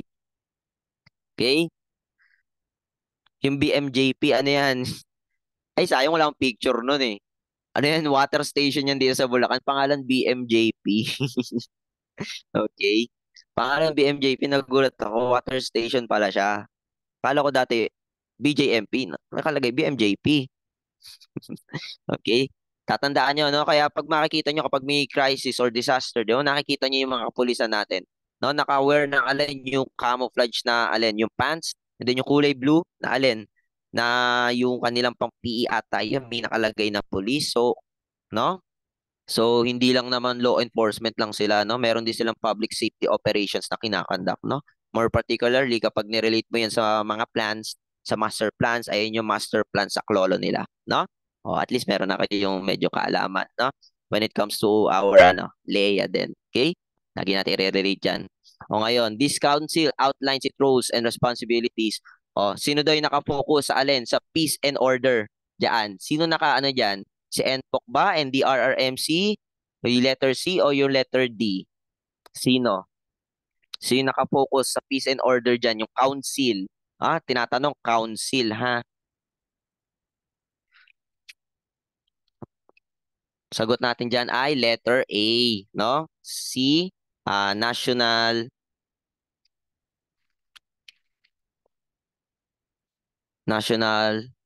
wait lang, and local peace and order, peace and order council. Okay? So, naglalag ako, ah. Okay, yan. No? NPOC po yan. Paano naman kapag natural disasters? Okay. NDRRMC po, no? Pag natural disaster or yung National Risk Reduction Management Council, okay? Lagi niyong tatandaan, no? Sa NDRRMC, yung lagi nagte-text sa atin, no? Ayun na nga lang nagte-text sa atin, no? Tuwing may sakuna, siya na lang palagi lumalabas. Pero ngayon nakakatanggap pa rin ba kayo ng text mula dyan? Parang wala na halos ngayon, no? And sa NDRRMC, parang wala na halos. Parang rare na lang siya parang rare na masyado yan, no? No? O ngayon, ano naman tong letter C, no? Ano yan? Saan mo makikita yan? Dito yan. Ayan. Diyan mo makikita yan. Yang letter C. So, kung lalabas ba yan sa board? Hindi. Ano lang yan? Makikita mo lang yan kung saan. Oh. Specifically dyan. Makikita mo yan dyan. Gusto mo, puntahan nyo, di ba? Checkpoint yan tuwing gabi. No? Checkpoint yan. Ito, yung sinasabi ko kanina, nasabi ko, yung mismong exact na definition, lumabas talaga. So, nakakatuwa na nung nabasa ko siya, pero after na yun ng board exam namin, nabasa ko siya nung, after na ng board exam, nagulat ako, ito pala yun, exact na term, definition, lumabas talaga. Yung alin, ito, it shall be adopted as a template for responding to critical incidents. Template, okay? Template, tatandaan mo yan. For responding to critical incidents. This guides the PNP's roles on how to organize its assets to respond, okay? O kailangan daw, PNP roles on para daw ma-organize ang alin, assets to an incident and processes to manage the response through its successive stages. So ano ang sagot nyo dyan? Incident Command System, Critical Incident Management Committee, Disaster Incident System, or Critical Incident Management. O, ang dami nagkakamali, no? Ano ang kasagutan nyo dyan? Anong kasagutan nyo dyan? Ito yung actual board exam question and then nilagay ko rin dito yung mga roles niya kasi nasa libro din siya and then malay nyo kung sakali matanong edi very good, di ba? So ano sa tingin nyo ang sagot natin diyan? Ang dami nagkakamali. Parang ang nakita ko pa lang dito ay ilang tama pa lang. Dalawa. Parang dalawa pa lang. This is what? The Incident Command System. Template ang tinatanong, di ba? Template for critical incidents. Now, ano ba yung the Incident Command System? Ito yan. Papakita ko sa inyo yung structure. Nasa PNP manual din po yan. Pag nakita nyo, nasa bandang mga annexes na siya, I think. Tama, nasa annex na siya. Ito ata yan. Wait lang. Na-paste ko ba siya? Ayan. Wait lang, no? Ito yung Incident Command System. Nakikita nyo ba ng maayos? Ha? Okay ba to? Nakikita maayos? Kung di makita ay, ano natin, ayan, ganyan. Ayan. Try nyo i-zoom sa may inyong phone. Ayan, ayun yung Incident Command System. Tatandaan nyo yung ICS. Kita ba? Kita naman, no? Kita na. Kita na. Kita na? Okay na? Ayan, kita na. Okay? Ito yung structure na sinusunod natin kapag merong mga insidente. Lagi nyo tatandaan. Okay? And sa ibang bansa, no? Inadapt lang natin yan. Galing yan sa ibang bansa actually, no? Inadapt lang yan sa Philippines, okay? And then, it was found out na effective yung ganitong template, yung organizational structure kapag re-responde tayo sa mga insidente. Kasi syempre, kapag meron tayong proper na structure, kapag tayo ay re-responde, pag-organize, edi basically, edi mas maayos ang ating magiging ang operation natin. Kasi bakit? Organize tayo, may sarili-sarili tayong functions, meron tayong mga roles, okay? Lagi niyong tatandaan. O ngayon, yung mga susunod na mga questions, okay? Ito na yung mga roles and responsibilities na mga yan. Okay? O, ito. Number 34. He has overall authority and responsibility for conducting incident operations and is responsible for the management for all operations at the incident site. Ano? A. Deputy. B. Incident Commander. C. Liaison Officer. Or D. Public Information Officer. Ano yan? Siya daw may overall authority and responsibility, no? Tingin nyo, sino yan? So, basically, kapag o yan, overall authority nga eh. O syempre, sino ba yung nasa pinakataas ng ating ICS command structure? Yung command system. O de basically, sino? Si Incident Commander, okay? Siya namamahala ng lahat-lahat. Siya nag-aalin pa, nag-a-approva ng mga plano na ibibigay ni planning, o yung nagpa-planning. Okay? Siya rin nag-a-approva. Okay? Laging tatandaan. Lahat ng magiging kilos ng ating mga nasa ilalim na yan, syempre kailangan may approval ni ICS Commander. Okay? Lagi niyong tatandaan. Okay? Okay, number 35. O, ito. A fully qualified individual who, pag in the absence ni superior, absent daw, no? Can be delegated with the authority to manage a functional operation or perform a specific task. 'Di ba? Ano 'yan? 'Di ba kapag pag i-relate natin 'yan sa sa ating PNP, 'di ba? Kapag wala si chief, o sino kailangan? For example, si deputy, 'di ba? Okay? Siya yung dedelegatean natin ng authority. Bigyan natin siya ng power o authority para mag-command. Okay? Since absent si superior ba? I-deputize muna natin siya. Okay? O paano pag 36? This officer prepares and dispenses all public information, no, regarding the incident with the approval with the incident commander. Oh, and tandaan nyo, there shall be only one overall nandito na PIO, no, for the incident or event. So basically, sino yan? Okay? Ito na, si Public Information Officer yan. Di ba kapag meron tayong mga insidente, okay, for example, natural disaster or kaya human-induced incidents, no? Lagi yung tatandaan, meron tayong Public Information Officer. Ayun yung nagbibigay ng mga informasyon, kadalasan yan sa media. Pero bago niya muna ilabas lahat ng information na yan, syempre dadaan muna yan kay Incident Commander for approval. Titignan muna natin, safe ba tong ilabas tong information na to para sa public? Okay? O kapag okay, sige. No? O, tsaka natin ilalabas. Okay? Tatandaan. O, ito naman. This officer oversees the safety of all operations, no? Kaligtasan ng lahat ng operasyon na gagawin nyo sa isang incident or event. And meron siyang authority kapag nakita na, parang di na to safe pa. O ngayon, sa tingin niyo, sino yan? O basically, makikita nyo na yan. Common sense na yan, di ba? O, si safety officer yan, okay? Siya namamahala, from the word of safety, kaligtasan ng mismong operation, di ba? Lagi niyang tatandaan. Okay? O, paano pag 38? O, ito. A member of the command staff responsible for coordinating with the representatives from cooperating and assisting agencies. Ayan o, responsible for what? Coordinating. Sino yan? Sa tingin mo? Sa tingin nyo? No? Okay na tayo kay Public Information Officer. No? Siya yung nagbibigay info sa public, sa media. Okay na tayo kay safety. Siya yung namamahala ng safety ng overall safety ng operations na ginagawa natin. Si ano yan? Sino yan? Si liaison officer, okay? Siya yung nakikipag-coordinate. O for example, nagkaroon ng insidente, kailangan natin ng tulong ng ibang bureau. For example, kailangan natin ng tulong ng BFP. Okay, sige, si liaison officer. O sige, kontakin mo nga, makipag-coordinate ka dyan sa BFP kasi kailangan natin sila. No? For example yan. No? Okay, paano naman kapag sa number 39? Okay? Part pa rin to ng ICS ha. Lagi niyo tatandaan yung incident command structure. Lagi niyo tatandaan, okay? 39. This component has the responsibility for all tactical operations, no? Responsibility for all tactical, no? Nakapokus na tayo sa alin? Operations na to, no? Directed toward reducing immediate hazard. saving lives and property, establishing situational control, and restoring normal conditions. Sila na mismo yung gumagawa ng trabaho. Sila na mismo yung nag-ooperate. O ngayon, ano yung sagot natin dyan sa number 39? That is what? Operation section yan. Okay? Sila yung mismo yung gumagawa ng work. Okay? Lagi yung tatandaan. Kasi kapag sinasabi nating operation, okay, it simply means what? It simply means work lamang naman yan, no? Lagi yung tatandaan. Okay? O ngayon, ito na. Responsible for collecting, evaluating, and processing tactical information in order to develop an IAP. Yung IAP, incident, incident action plan, no? Lagi tatandaan yan with the IC command and general staff. Sino yan? No?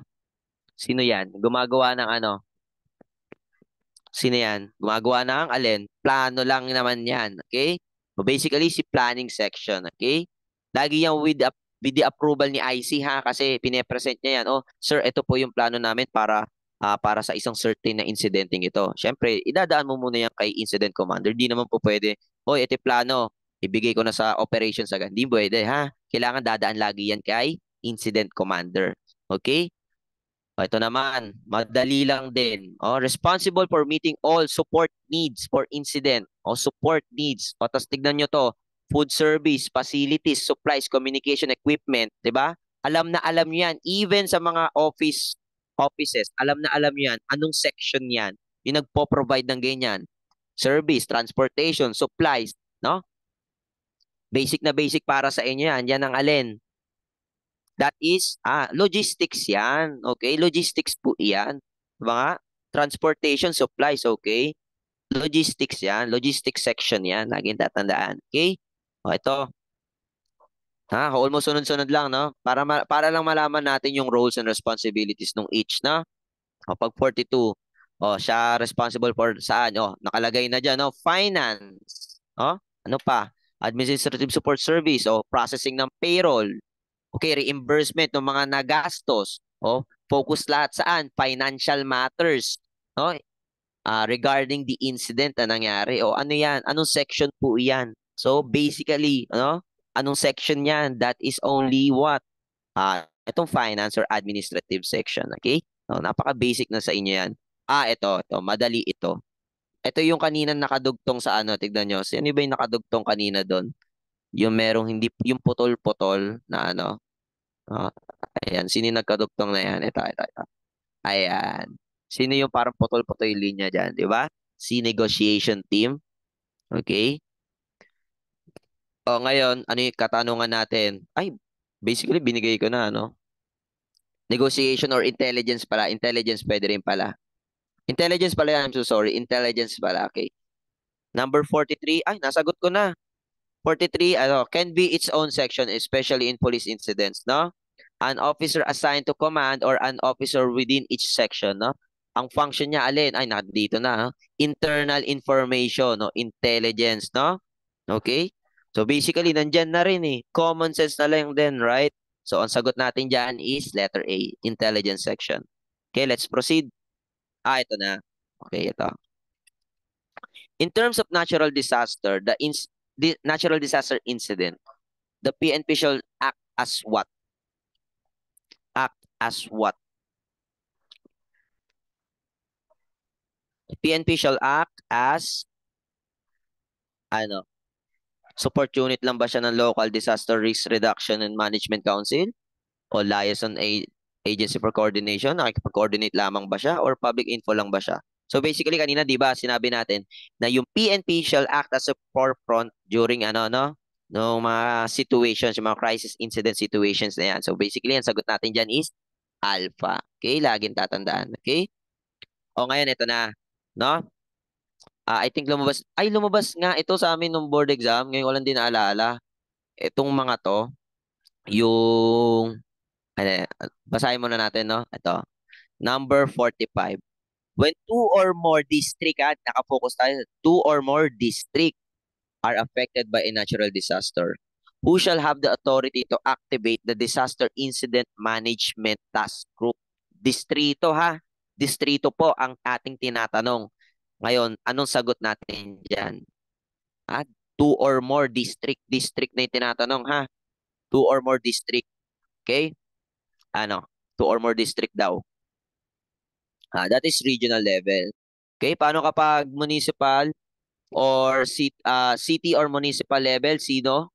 Ano yung sino naapektuhan? Two or more barangays. Okay? Paano pag provincial level? Okay?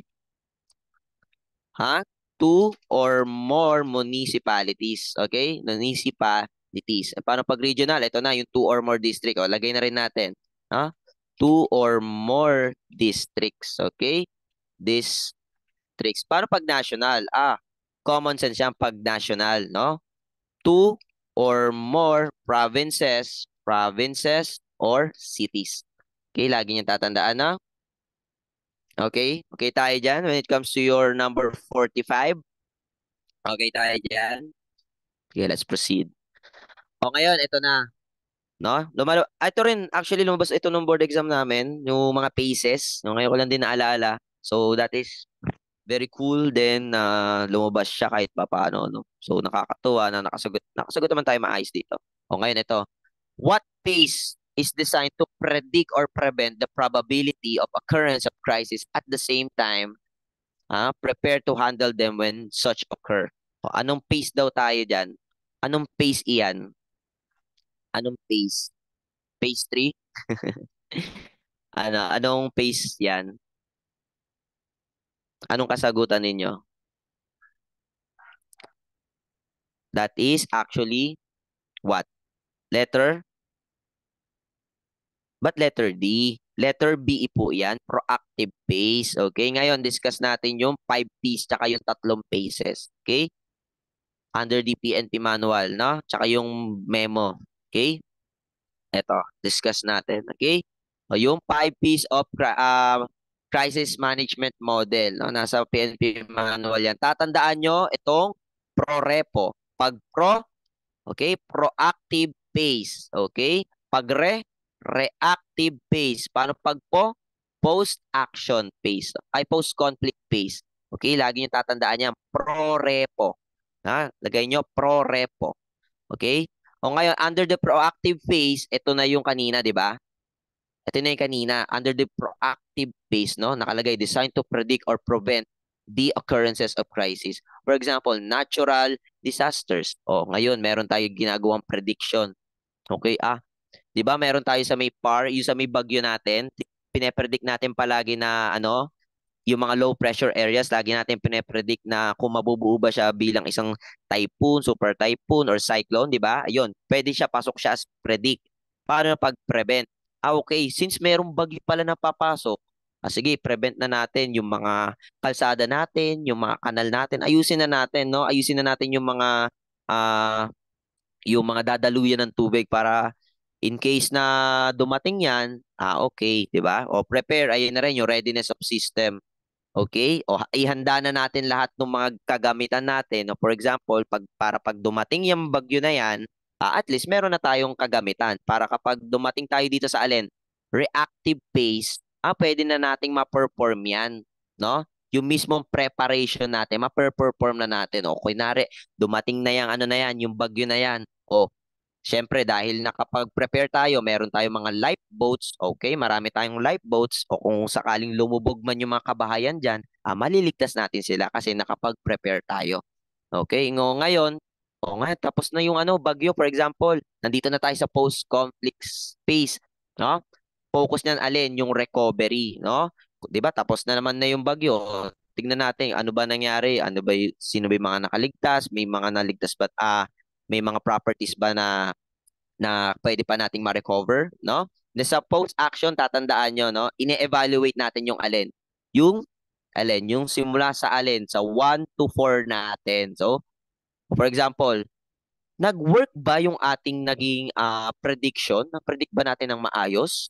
Na-prevent ba natin ng maayos yung nangyari? Maayos ba ang naging preparation natin?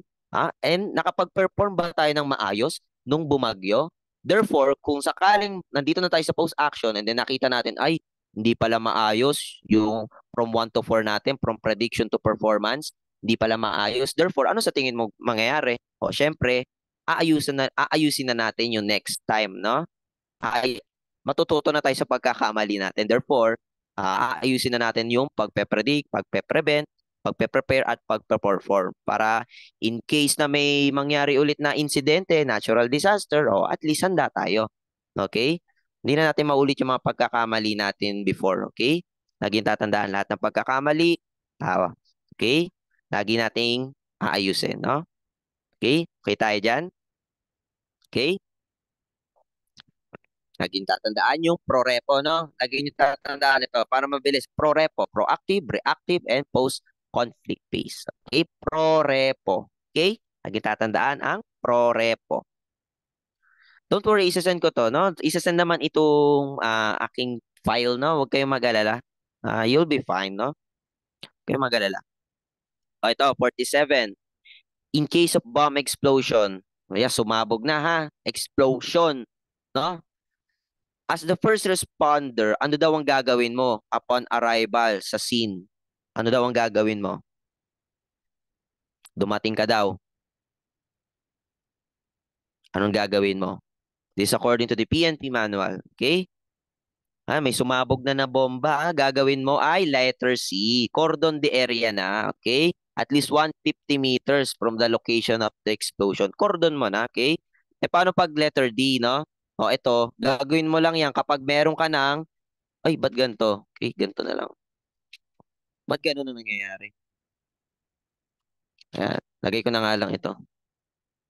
Nagiging emoji. Ito, ayan. Okay? Kapag meron ka na-receive na report na, ay, meron po ditong bomb threat, no? O, anong gagawin ni officer? Identify mo na, o saan po ba yan? And then, alin? O, puntahan nyo na agad yun, no? Puntahan nyo na agad kung saan daw may reported na bomba. Okay? Ayan yung tatandaan, okay? Paano kapag 48? If you are a police officer and you receive a random call, sabi meron daw bomba na nakatanim sa isang university. Should you ignore it and why?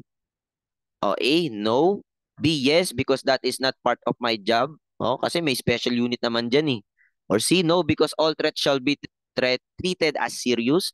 Or D, no, because I am a police officer and that is my job. Ano ba yung best way? No? Ano yung best way? That is letter C.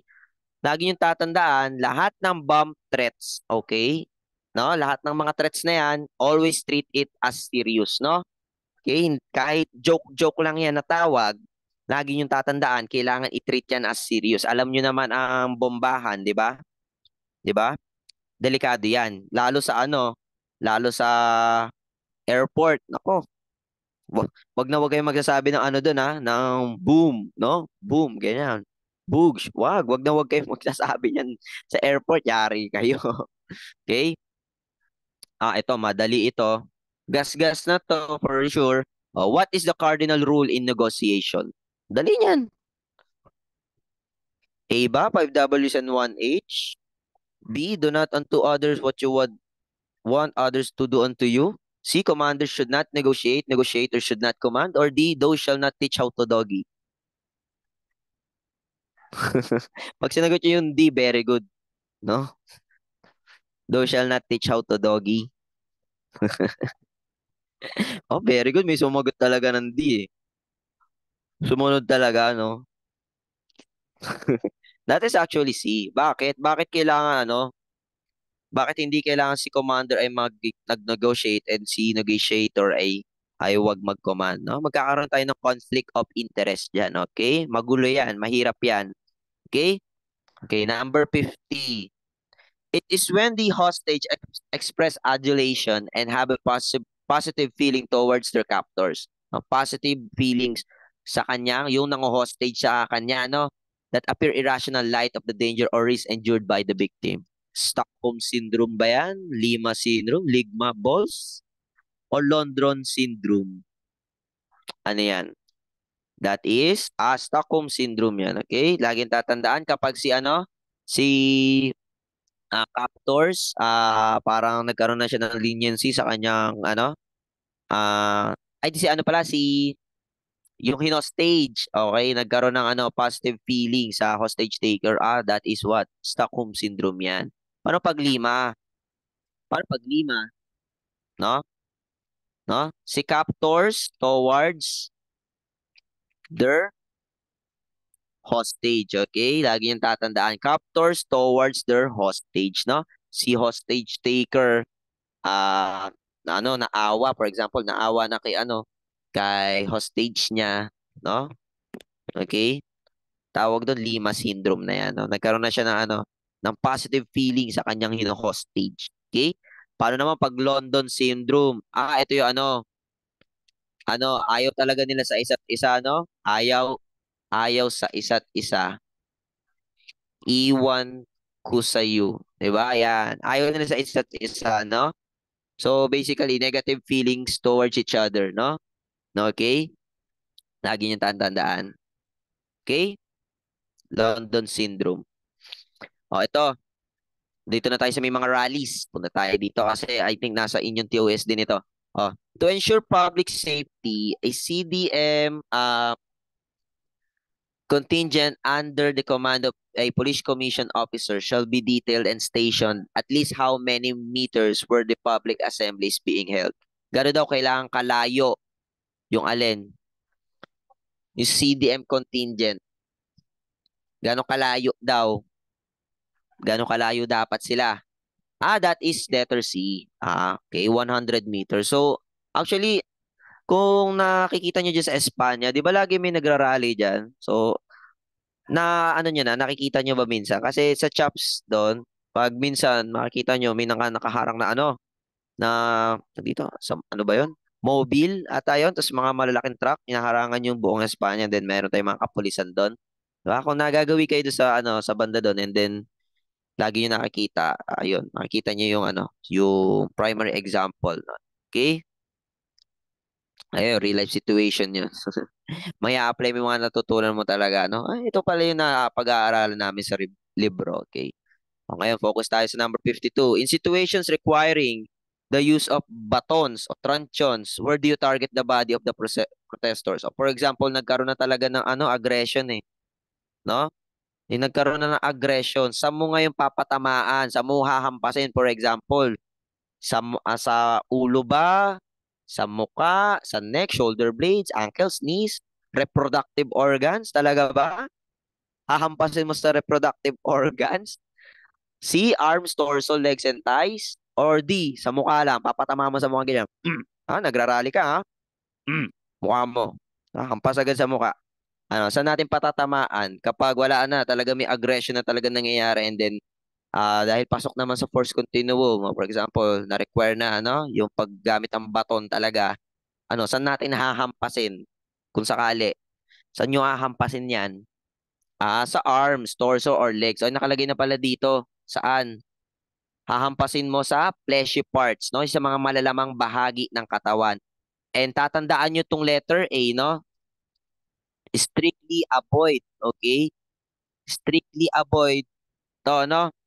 Huwag yung papatamaan sa ulo, sa muka, sa neck, sa shoulder blades, yung dito sa likod. Then sa ankles and knees. Bakit? It may cause permanent injuries o baka makapatay ka pa pag diyan mo hinampas yan, okay? Pagkakasakit, di ba? Sabi ni Esteban Joyce, pagkakasakit, di ba? Sakit niyan. Pasibo naman ng ng batuta sa muka, di ba? Pagkakasakit, di ba? Mapapamyaw, meow, meow, meow ka na lang talaga diyan pag ganyan nangyari sa iyo, no? Kung ikaw, for example, nagpa-protest ka, and then, nagkaroon na talaga ng aggression wala, patay na, no? Tapos nandiyan ka na ampas kunwari, wala na, patay ka. Sakit yan. Pagkakasakit, di ba? Pagkakasakit. Okay? Ito. Number 53. Where can you hold public assemblies without a permit? Without a permit, wala ka daw permit. Saan mo daw pwedeng magawa yan kapag walang permit, no? Public assembly. It is a right, no? Yung public assembly, meron na karapatan yung mga tao diyan. Pero syempre may certain place lang saan. Ngayon saan pwede? Okay, tama yan. Letter D yan sa freedom parks or sa private property. Okay? Ngayon ito tatandaan nyo when pag pinag-uusapan natin yan. Pag-usapan natin. Ito. Ngayon, O ngayon, kanino ka kukuha ng permit? Kay Office of the Mayor. O paano pag walang permit na i-present tapos yung public assembly na i-conduct sa isang public place, no? Okay, anong gagawin? Disperse natin sila, no? Peaceful, kailangan peaceful yung pagdi-disperse natin, no? Kailangan walang kaharasan diyan. Kailangan maayos, no? Paano pag ganito? Walang permit na ipakita yung leaders or organizers. Okay? Pero ang nangyari, meron namang prior application within ilang days, di ba? 5 days, di ba? Ngayon, kapag ganyan na nangyari, it is presumed na, no? Pero, no, yung mga authorities na responde dyan sa may, ano na yan, sa may rally na yan, nasa kanila na, no? Na alamin kung nai-approve ba talaga yan or na-deny yung kanilang application, no? Ngayon, nalaman na alin, nalaman na denied naman pala yung application nyo eh. O, tsaka natin ano gagawin? Magkakaroon ng dispersal, no? Yung mga nagrarally, no? Tatandaan niyo yan. Okay. 54. In cases of impending violence during the public assembly, who shall the ground commander inform or to call his or their attention, no? To prevent any possible disturbance. Sino tatawagan niya? Si Chief of Police, leaders, organizers ng public assembly, yung mayor o si Lord? Sino tatawagan niya? Si Lord ba? Pwede naman, no? Tawagan niyo si Lord. Kaya niyo ba? Para daw makuha yung attention. Si Lord ba yan? Si Lord? This is actually B, okay? Lagi niyong i-inform si leaders or organizers nung mismong nag-conduct ng ating public assembly, no? Ngayon, ito, tatandaan niyo palagi, no? Ito, as a general rule, ha? Yung leaders and organizers ng public assembly, dapat hindi po natin siya arestuhin. Not unless, syempre, common sense, kapag may binayolate silang batas. Okay? Pwede mo na silang arestuhin. Pero as a general rule, bawal mo silang arestuhin. Bakit? Public assembly lang naman yan, no? I-disperse mo lang, no? No, not unless talaga na may ma-violate silang statute or ordinance. Okay? Lagi yung tatandaan. Okay? Number 55. No, madali to. Gas-gas na to eh. Okay, ito. Parang mali pa yung spell nito Combination. Okay, ito. 55. The following are non-negotiables in hostage situations except non-negotiables except. Sino yung non-negotiable diyan? Except. Si food yan. Okay. Ngayon, tignan natin yung may table tayo diyan eh. Okay, ito. No? Yung dalawa. Lakihan muna natin to. Medyo maliit eh. Teka, parang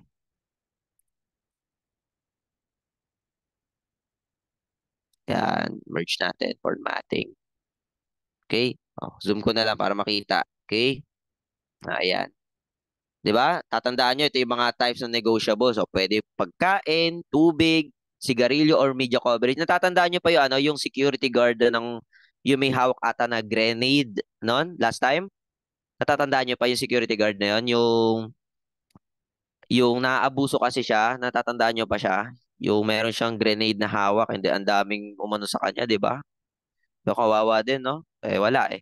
Pero bottom line, mali pa rin yung kanyang ginawa, no? Lahat ng pagkakamali ay mali pa rin talaga. Hindi mo maitatama ang isang pagkakamali gamit ay isa pang pagkakamali. Lagi yung tatandaan, no? After all, mali pa rin talaga yung ginawa niya eh. Kahit maganda naman ang kanyang hangarin, gusto niya marinig siya. Kaso, yung paraan niya, hindi pa rin tama, no? Lagi yung tatandaan. Lahat ng pagkakamali, no? Hindi na dapat natin pinagpapatuloy. Okay? Lagi tatandaan.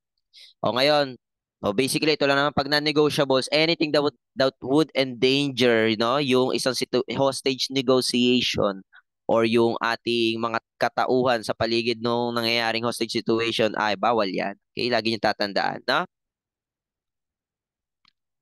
Hindi, may apply naman natin sa totoong buhay yan, mga ganyan, yung mga pagkakamali. At hindi na natin inuulit yan, no? Kasi, di ba, we always learn from our mistakes, no? Focus tayo sa pagiging better. Lalo ngayon sa review. For example, medyo tingin mo hindi ka pa confident. O, common sense, ano ba kailangan natin gawin? O, mag-aral, di ba? Fokusan natin yung dapat gawin. Parang nagkamali ako. Ito. Okay. Mali na pindot. Okay? Okay na. Parang wait lang. Parang masyado lumaki ng konti talaga. Ito na. Sige. 56. Let's proceed sa pagkakamali. Pero meron naman mga pagkakamali. Pagkakasakit. Okay, sige. Number 56. Ito na. Okay. It refers to the unlawful abduction or restraint of one or more individuals with intent to restrict their freedom. So ano ba yung pinag-uusapan natin kanina pa? Ano yung kanina? No? Unlawful abduction or restraint of one or more individuals with intent to restrict their freedom. Ano yan? Ano yan? That is a hostage situation po yan, no? Hostage situation yan. Okay? Tatandaan, hostage situation yan. Yung mismong pangyayari yung tinutukoy natin dyan. Okay? Hindi naman natin tinatanong kung sino yung mismo ano, no? Yung na-abduct, no? Okay? Paano naman kapag number 57? Hindi, ano po muna pala natin, no? Discuss muna natin yung stages ng isang uh, hostage negotiation, no? Discuss natin, okay? Ayan, yan. Stages of a hostage negotiation. Situation, I think. Ano pala? Situation. I stand corrected, no? Nakikita pa ba na maayos? Malaki ba? Oh, malaki-laki. Okay, tama. Malaki. Okay? Oh, yung alarm stage, ito yung pinakaunang nangyayari. Ito yung kadalasan nakikita nyo na magulo pa yan. For example, ako, ng hostage ako, ito yung pinaka ano, at peak pa yung aking damdamin. Ito talagang ito yung sobrang gulo na. For example, ako, hawang kutsilyo, mga hostage ako. Uy, uy, papatayin ko to, papatayin ko to. Huwag kayong lalapit sa akin. Ito yung kadalasan na ano, yung lahat ng emosyon, lalo na sa hostage taker at peak, mataas ang kanyang ano, ang bugso ng damdamin. Paano pag crisis stage? Ito na.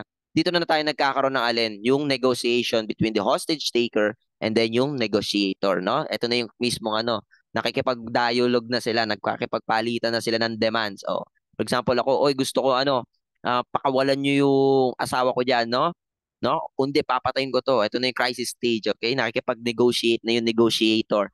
Paano pag accommodation stage? Ito na yung pinakamatagal, no? And then, ito na yung, for example, ako, nandito na ako, nakaupo na lang ako, o nakaganto na lang. Ito na yung pinakamatagal talaga, no? It's either nabibigay na nila yung gusto ko, pero di pa rin ako pumapalag talaga, no? And kadalasan dito na nabubuo yung mga iba't ibang syndrome natin, no?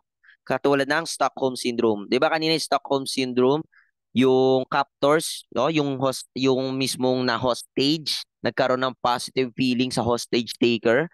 Dito na sa stage na to, sa accommodation stage nangyayari 'yan. Pwede rin lima, pwede rin, o pwede rin ano yung isa kanina, I forgot agad. Ito na ata ang ano, sign ng pagtanda. Ayan, London, okay. Lima and London. Nangyayari na yan sa ating accommodation stage. Okay? Resolution stage naman, ito na yung pwedeng pagod na dito yung ating hostage taker, or baka pwede na rin sa resolution stage, natapos na natin yung alin, yung isang hostage situation wherein, okay, bumigay na si hostage taker. Pwede yan. Paano naman, ito katanungan ko, paano talaga pag hindi talaga bumigay si ano, hostage taker? Hindi talaga nag-work lahat ng negotiation, di talaga. Ano ang ituturing natin na last resort? Makuna to, tama, makuna talaga. Ayaw bumigay eh. Ayaw bumigay ni hostage taker. Ano pwede natin gagawin, di ba? I think katanungan ito sa ating ano, naka-vanguard, nakakiras, nakataras, sobrang kunat, di ba? Galing para siyang si Axe na nakadalawang vanguard sa Dota 1. Yung kahit anong gawin mong patayin, hindi mo pampatayin batay. 'Di ba? O parang ursa din yan kapag nag-SS. Di mo magawang mapatay. Ang sobrang kunat, di talaga gagana yung ano, yung magic damage, no? O kahit anong gawin mo, kakalmot-kalmoting ka eh. Okay. Sige, ito. Ayun pala. Sige, sagutin natin. 57. In negotiating for the release of a hostage, the safety of the hostage shall always be ano? Consideration lang ba? Paramount? Put aside? O remember, tatandaan lang? Ano? Primary? Sure kayo? Kino-consider lang natin? No? Yung safety ng hostage, kino-consider lang ba natin yon? It's always should be paramount, no? Pinaka-importante dapat, no? Yung safety ng hostage, no? Focus tayo sa buhay niya. Okay? Lagi yung tatandaan yung konsepto niya, no? Always focus on the life of the hostage. Okay? O ngayon, number 58. Oh, 'di ba nga sabi ko kanina ay napakakunat ni hostage taker, no? Napakakunat. Ayaw talagang bumigay sa mga sa negotiation, ayaw eh. O ano na ang last resort natin kapag nag-failed na talaga ang negotiation? Ah, sige, assault na. Okay, diyan na natin, pwede na nating respondehan 'yan, no? Bomba na. O hindi literally na bomba, ano lang parang expression lang 'yon, no? Bomba na. Hindi, ano, on serious note, ito, last resort nating assault.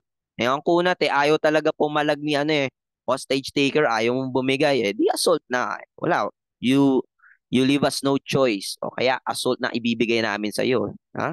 Kunat mo eh. Ha? O ngayon, ito, 59. He is the one responsible for the actual communication with the hostage taker. Lumabas daw sa board exam nito last lang yung hostage negotiation team, yung composition ng hostage negotiation team. O ngayon pag-usapan natin, sino daw ang responsible sa actual communication, yung pinaka nakikipag-communicate with the hostage taker. Sino daw? Sino daw? Si intelligence ba? Si primary, si board, or si secondary? Okay?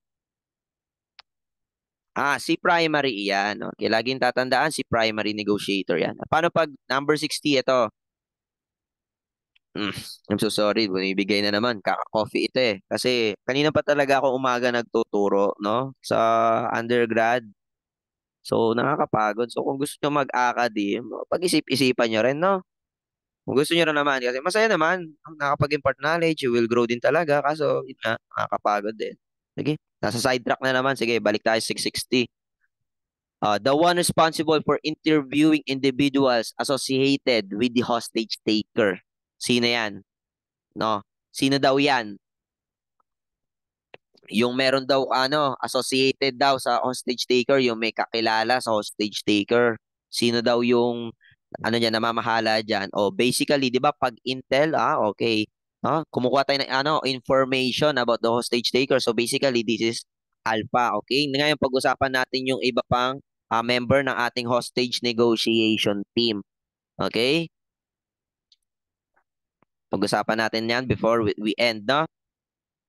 Okay. Ito, ang ating hostage negotiation team. Tatandaan nyo si team leader, ang ating most senior member, and nagsiserve siya as the buffer between the command personnel and negotiation team. 'Di ba? Ang general rule natin, 'di ba? Ang sinasabi natin the commander should not negotiate and then yung negotiator should not command. Hindi po ba? Now, ngayon si team leader sa hostage negotiation team, no? Siya yung nagre-relay ng information, no? Between saka personnel niya sa team niya and then sa incident commander. 'Di ba meron tayo dito kanina yung ICS, ito. Titignan nyo, 'di ba? 'Di ba magkahiwalay sila si negotiation team at si ICS commander, 'di ba? Di po ba? So basically si team leader makikipag-coordinate lang siya kay ICS commander. And then kung ano man yung maging command ni commander, okay, ire-relay lamang ni team leader 'yan sa kanyang team. Okay?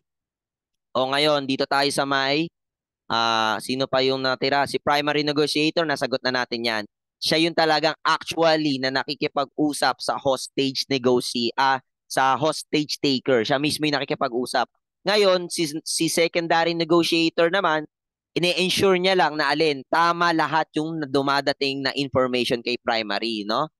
Siya lamang ay isang aid. O for example, ayan na, nagkakapalitan na, meron ng dialogue. O si secondary negotiator, taga-take ng notes yan. And then, kung for example, o hindi narinig na maayos ni primary negotiator, at least, nandun si secondary negotiator para ma-confirm natin kung ano ba yung sinasabi ni hostage taker, okay? More on, ano lang, aid secondary. Okay, lagi yung tatandaan. Paano pag ito na kanina, ito yung sagot natin, si intelligence or liaison recorder. Okay, siya daw yung responsable for interviewing individuals associated with the hostage taker, di ba? Siya yung nag-gather ng mga importanteng impormasyon na in relation dun sa nango-hostage. So for example, ilang taon na po ba yung hostage taker na yan? Saan po ba nanggaling yan? Di ba? Iniimbestiga natin, tinitingnan natin yung background niya. Eh baka naman kasi may problema yan eh, di ba? Baka may problema yan si hostage taker, kaya ah ng hostage yan, baka tignan natin eh, baka naman pala may sakit sa pag-iisip yan kaya ng hostage. Kaya importante si intelligence liaison or si recorder para malaman natin yung relevant information about the hostage taker. Okay? Paano pag board negotiator? Basically, pag nakita nyo yan, from the word itself, na board person, makikita niya meron siyang board na malaki dyan. And then nakasulat lang doon lahat ng mga demands, yung mga nangyayari. Okay? Ayun lang naman yung ginagawa ni board person. Dinidisplay niya lang lahat ng info about sa pangyayari ngayon sa isang hostage situation. No? Pag sinearch niya, makikita niyo merong nakalagay na parang whiteboard and then nakasulat doon. For example, nakalagay demands. For example, demands ng hostage negotiation, ng hostage taker, ano yung demand niya? Ngayon, si board negotiator, susulat niya lang, okay, ang gusto niya palang demand ay 2 litro ng Coke, 3 pizza, 2 burger, putik, ginawang no, ginawang fast food, yung hostage negotiation, no? Well, anyway, negotiable naman yung food. So, I think pwede pa, no? Diba? Okay, sige, tapos na tayo. So, very good. So, natapos din ang ating 1 to 60 na paghihirap, no? So, hopefully marami kong na-impart na knowledge sa inyo for this, uh, uh, for today, no? Hopefully, meron talaga. Okay? Na? And bukas, I think meron na naman ba tayo bukas? Meron pa ata. Meron pa ata tayo bukas na theories naman. So, saktong-sakto, no? O maganda. Maganda ang ating proseso, no? So, tiwala lang sa proseso dahil ay eventually para sa inyo rin naman 'yan, no? Kaya mag-alala. Someday, ah you will reap what you sow naman. So, kung ano may mga paghihirap nyo ngayon ay ano rin naman 'yan, magbubunga din naman 'yan, no? It's just a matter of consistency and ano lang, and effort. So, lahat ng efforts nyo, so pagre-review, masusuklian nyo rin 'yan, no? Susuklian ng sarili niyo yan. Now, you will reap what you sow. Kung ano yung itanim mo, hindi naman magbubunga. So, kung ngayon nagre-review ka ng maayos, di eventually, ikaw din naman ay, papasa. Wala namang bagay na, di mo makukuha na di mo pinaghihirapan, no? Tandaan niyo palagi na lahat ng bagay na mahirap, no? Dumadali kapag pinaghirapan. So lagi niyo din tatandaan itong lagi kong nilalagay sa dulo na Amat Victoria Curam, no? Victory loves preparation, no? Always prepare kasi that will lead you to your victory, no? Laging tatandaan, always make good decisions, no? And sinasabi ng aking prof ngayon sa masters, no? In life, always make good decisions, okay? So kung ano man ang mga pagiging pagkakamali ninyo no before o kaya ngayon, okay, let's do better, no? Hindi na natin maibabalik ang oras kung sakali nagkamali tayo dati. Ngayon, itama na natin, okay? Ayan na, may nagsasenda ng binangkal. Sige, maraming salamat sa inyo at kita ulit tayo bukas ng gabi for our theories of I I think theories of crime causation, no? Theories of crime causation. So, very good. Maraming salamat, no? Ah, sa inyong lahat.